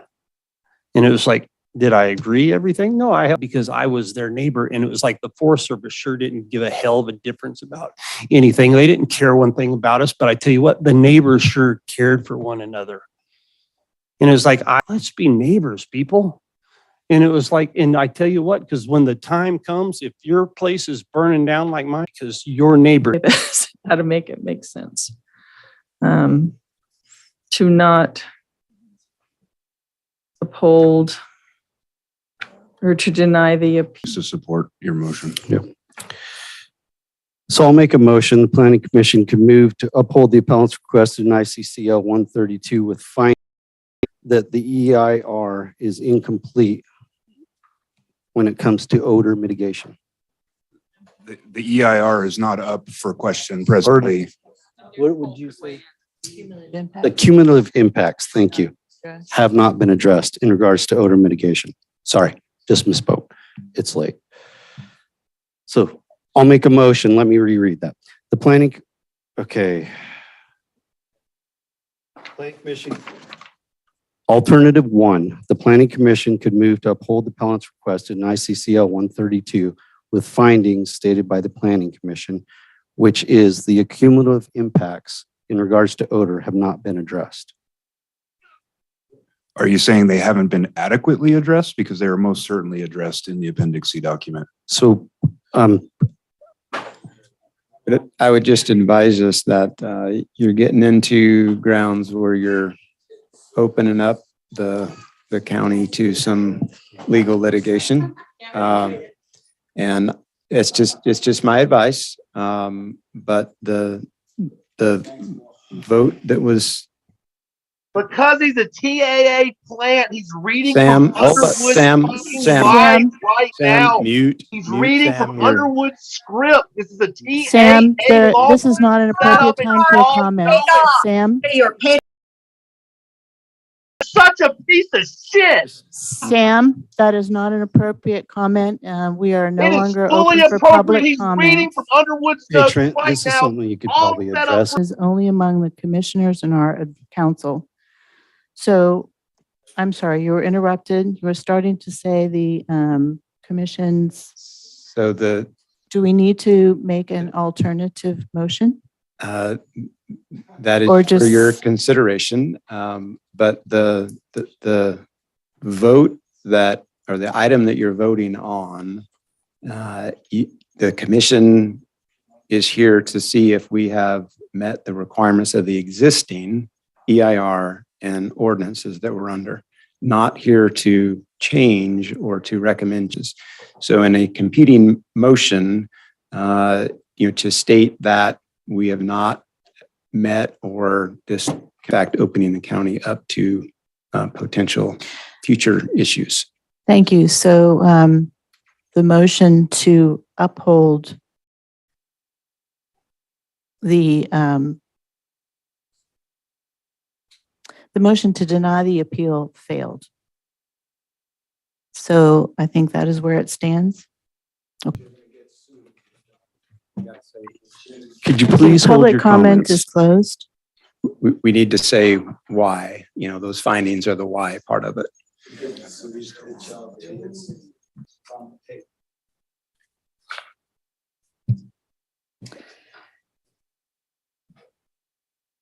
So would it be appropriate to say that the Planning Commission upheld the appellant's request to deny CCL 132, finding that the application was not in compliance with the county regulations?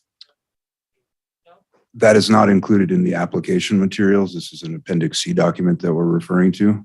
May I propose an alternative motion for your consideration? Please do.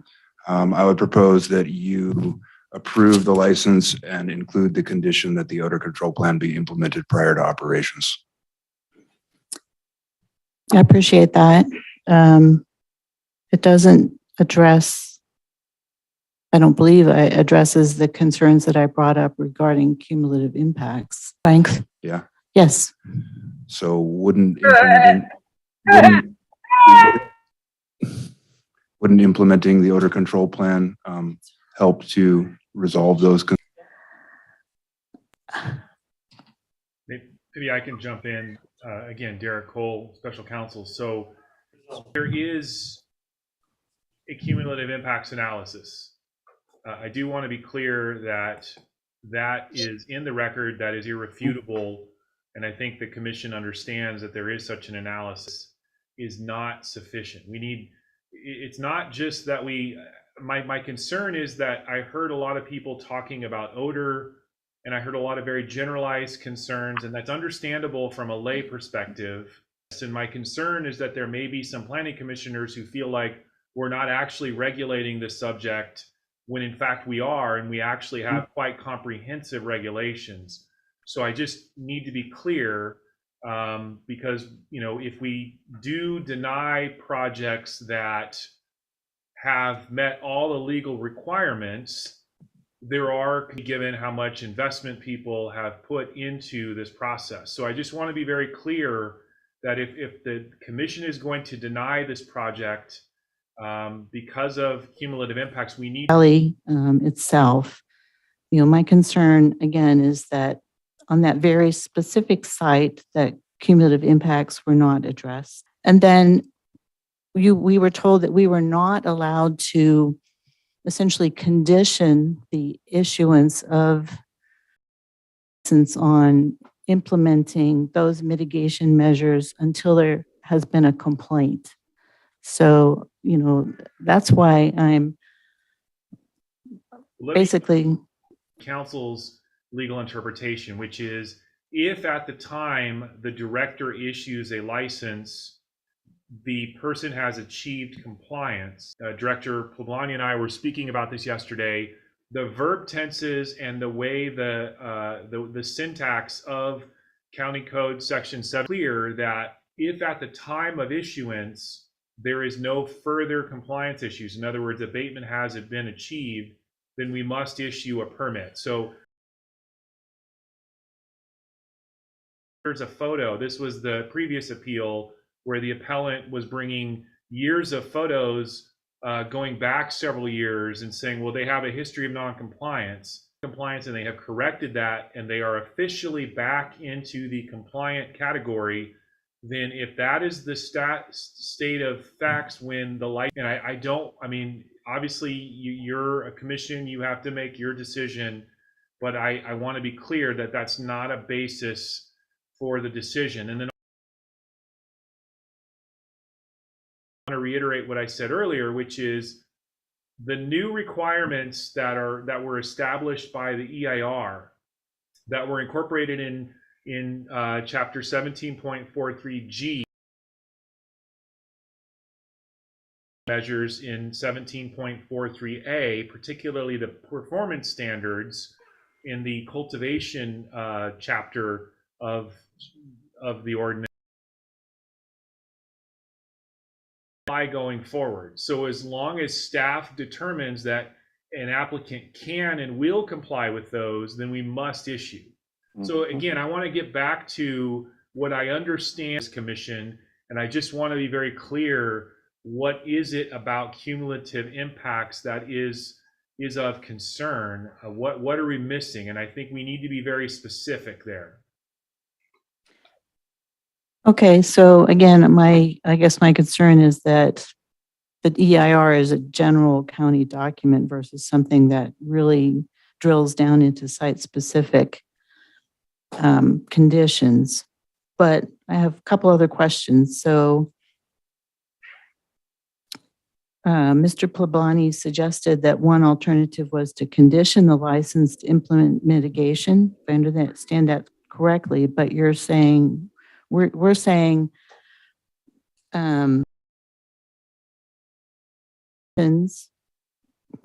check boxes in Appendix C, then it gets a license. So bring appeals to the Planning Commission if we essentially have no choice. I don't get that. Well, my understanding, if you're asking me the question, is that essentially the inclusion of the director's decision into an otherwise ministerial approval process was a political appeasement tool so that the folks that were opposed to cannabis cultivation had the opportunity to have their concerns heard before the Planning Commission. But in terms of denying, and I'm happy to put it up on the screen if that would be helpful, which concurs with what he stated in terms of sort of, revocation of a license. So you mentioned earlier that if we went ahead and denied the appeal, that we could put the exception to provide odor mitigation prior to issuance of the approval. And I would like Derek to. Could they just simply install charcoal filters prior to? They could certainly pick, I suppose, one of the, variety of technologies. I mean, because there's all sorts of industries that create smells that have to provide odor mitigation. I mean, this isn't the only one. So I'm sure there's science out there that will do this math. And there is a complaint, then they could further mitigate the odor. Can we do that? Certainly. Well, that was a question for Mr. Cole. And I don't want to keep kicking it back to Director Pawani, but I mean, sure, yeah, sure. Okay. The applicant says yes, and I agree that that is very much feasible. Have the Planning Commission make a motion to deny the appeal, upholding the director's decision to approve CCL 132. So would one of the commissioners care to make that motion? In the applicant's appeal form with the jurisdictional authority of the Trinity County Cannabis Division in TCC 17.43, which are associated resource categories of Appendix C environmental document from this project, which was approved on June 23rd, 2023. Staff recommends that the Planning Commission make a motion to deny appeal P-23-21, upholding the director's decision to approve CCL-132 with findings referenced in the staff report, as well as providing odor mitigation prior to cultivation. And I would suggest that the more specific request is that the odor control plan include a statement that it will be implemented prior to operations commence. And that would be the way to document it within the approved environmental document. Yeah. I think that's what I said, but prior to operation, right? Right. So what I'm adding to that is that we're going to request that it be in so that we have the administrative record in the approved environmental document. Perfect. So if I understand correctly, they would be implementing the odor control plan prior to operation. Do we have any discussion from the board? The commission? Okay, a roll call vote, please. And do you want to read that back, Deb, before we vote? She's going to get it off the recording. Minutes. All right. Yes. Okay, we're going to vote. And it was Sharp and Ellis. Correct.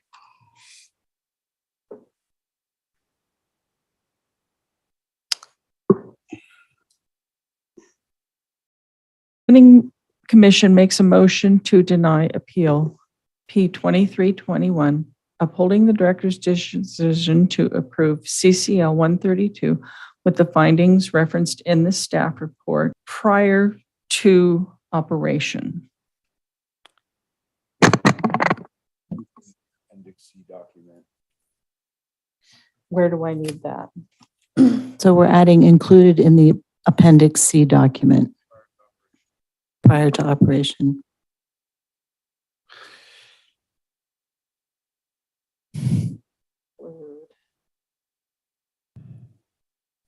Implementation of odor control plan prior to operation. In the appendix. So, okay, and a roll call vote? Okay. Commissioner Ellis, how do you vote? yes. Commissioner Sharp, how do you vote? Aye. Commissioner Barrett, how do you vote? Aye. Commissioner Heaton, how do you vote? Aye. Commissioner Fall, how do you vote? Aye. Thank you. Motion passed 5-0. Thank you. We're going to take a 5-minute recess.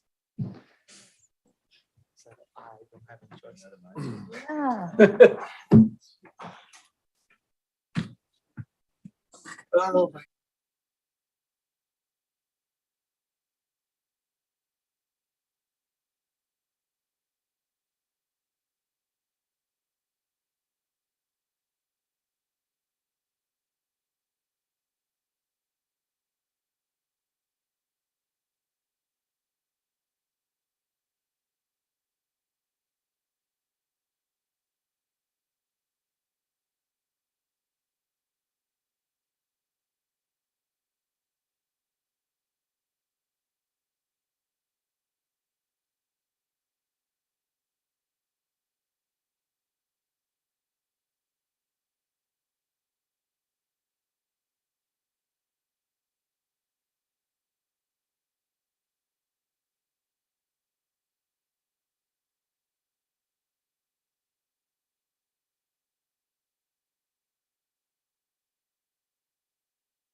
Zoom Planning Commission meeting for August 3rd, 2023.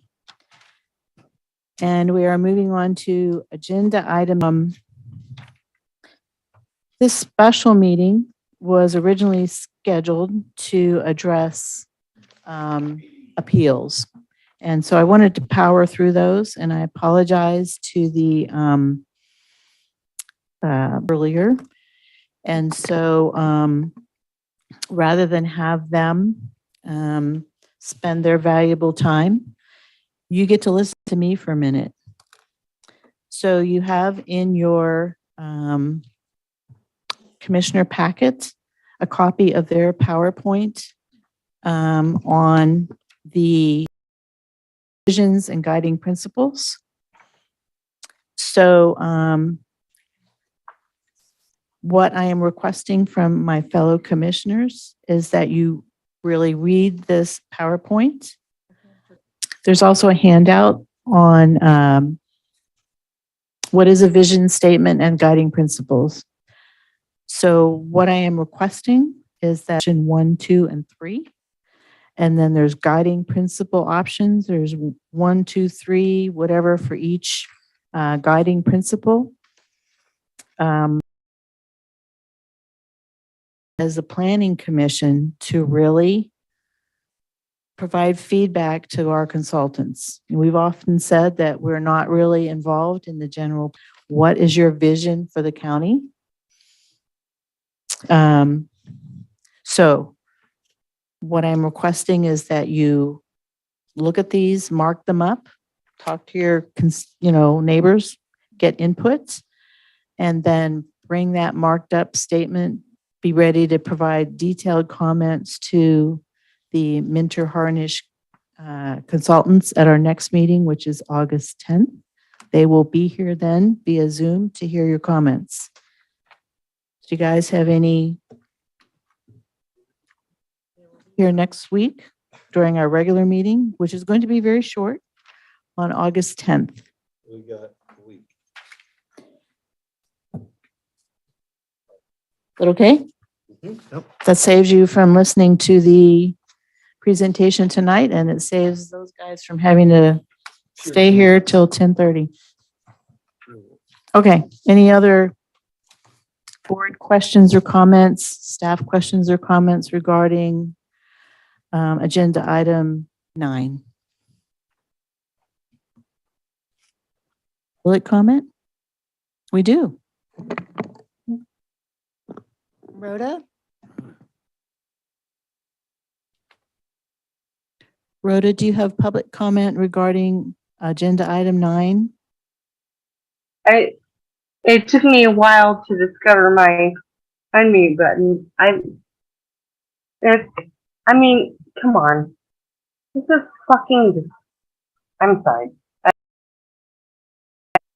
This is disgusting. Just turn her off. It's done.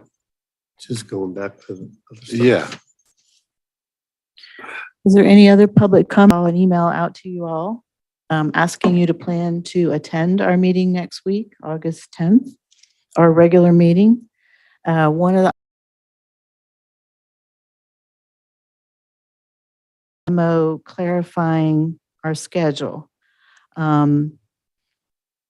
We are required to have one regular meeting a month according to the county code, and we adopted one regular meeting a month. Staff and applicants and the general public, if we really kind of get into that groove of having one regular meeting, special meeting as needed for special items, it really would help my schedule. Not, for the fire department, I have to find someone because normally, first Thursday of the month, I'm in service. Really appreciate a regular schedule. So anyway, that is one of the items on your comments on the vision and guiding principles. And I'm not sure what else staff might have in mind. So that is my planning commissioner report. Thanks for putting up with me. and coming back. Okay, planning director's report. Hi, Chair Paul, Commissioners. My report out this week is pretty minimal, but it's got some heavy language. First of all, I would like to get architectural review committee for Weaverville schedule made up so that we start meeting on like some kind of regular basis. 2:00 on Thursday on planning commission days or just whatever day. I just wanted to put that out there. I figured you probably have some ideas. Yeah. We can discuss it next week too, if you want to. Well, yeah, let me think about it. And I'd probably want to reach out to the other members of the architectural review committee and kind of get a consensus from them. And then, yeah, if we can talk about that next week, I will make that a priority. I think it's a great idea though. Yes. Yep. To have, if we give it some legitimacy. Yeah, for sure. The second one I have is maybe a little bit heavier than that, and that's the county code 16.10.010. Talks about the designation of a subdivision review committee. There have been a few instances where we have been in a real need over the last couple of months to get one of these established. That consists of the planning director, public works director, health officer, representative from the Trinity County Fire Chiefs Association, and a planning commissioner as appointed by the planning commission. So what I wanted to do, I didn't want to agendize it because I figured tonight was going to go long, but I just wanted to maybe agendize it for next planning commission meeting. And so if you guys want to talk amongst yourself and decide who you want on the subdivision review committee, but we have had a couple of, I would say really deep discussions about some of the stuff going on and just trying to get projects moving in through the wickets there so we can get them moved on a little quicker. And I think that would help the planning commission when these items actually come up too. But I think we've been kind of lax on that, getting that thing going since I've kind of been in the seat. So I want to get that corrected. And that's all I have. On the subdivision review committee, how often would that meet? It's a regular meeting, so it could be once a month. It could be once a week, just depending. We've had a couple of projects that come through and they just start having hiccups, and it could have just been way better, taken care of early on. But my recommendation would be either once a month or quarterly. Quarterly sounds really good. Depending on your workload, obviously. I mean, if you get hammered with a bunch of subdivision reviews, then, which would be awesome. Does that mean you're volunteering, Bill? I'm not. But I'm not saying no either. It is in my wheelhouse. If you can put that on the agenda for the 10th, that would be great. We will designate a representative of the planning commission. Will do. Thank you, ma'am. Can you tell me the status of the associate planner? I'm sorry to bring up as the CEO, but I think the public so needs an update. So what happened, ma'am, was that he got a better offer in another jurisdiction and he took that offer. So what we ended up doing was almost simultaneously upon getting that news, I went ahead and flew a assistant/associate/senior planner. And we had two applications, and one was an associate planner from Humboldt County, and the other is a senior planner from Reading City. And we interviewed both of those, and we're in the midst of making a determination on a job offer currently. So could be very, very promising if we do offer to the senior planner and he accepts. It could be just as promising if we get, the associate planner had been working for Humboldt County since 2015. So there's going to be a lot of experience backing whichever one. But I personally will want to go for the senior planner first. And then if that doesn't work out, if they get a better job offer, then we can still try to go for the associate planner. But that's the nature of what you have to do. That's okay. Promising. Thank you very much. One step back, two steps forward. So that forward. position is now funded. Sorry. I purposely asked the CAO if we could hire one of them, and he said, yes, we can hire one of them. And we got to remember, one of them was to replace Skylar, which that's a very difficult place to replace. But I actually asked him if we could hire both, and he said, no, you can hire one right now. So I'm satisfied with just hiring one right now, just to get something moving a little bit faster. Good job. But hopefully in the future, we'll be able to get a full planning department going. Excellent. Excellent. Good job. Okay, thanks. I think then if there's no further planning director's report, that the meeting is adjourned.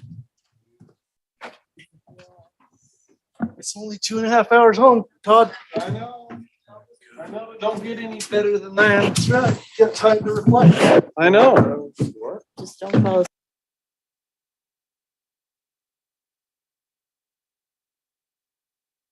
It's like, I don't think I'm gonna get up at They 5. didn't make real decisions. Everything they did was fake.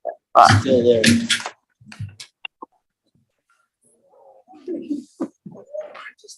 I don't think I'm. If there's one thing you can. I wish they would try. I wish they would even try to make it matter. I wish they would try to care.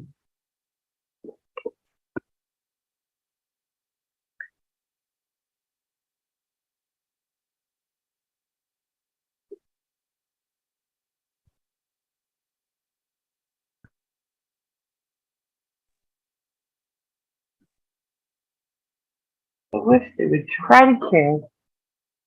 And dear God, I wish they would try to do something that matters. I wish they would try to care.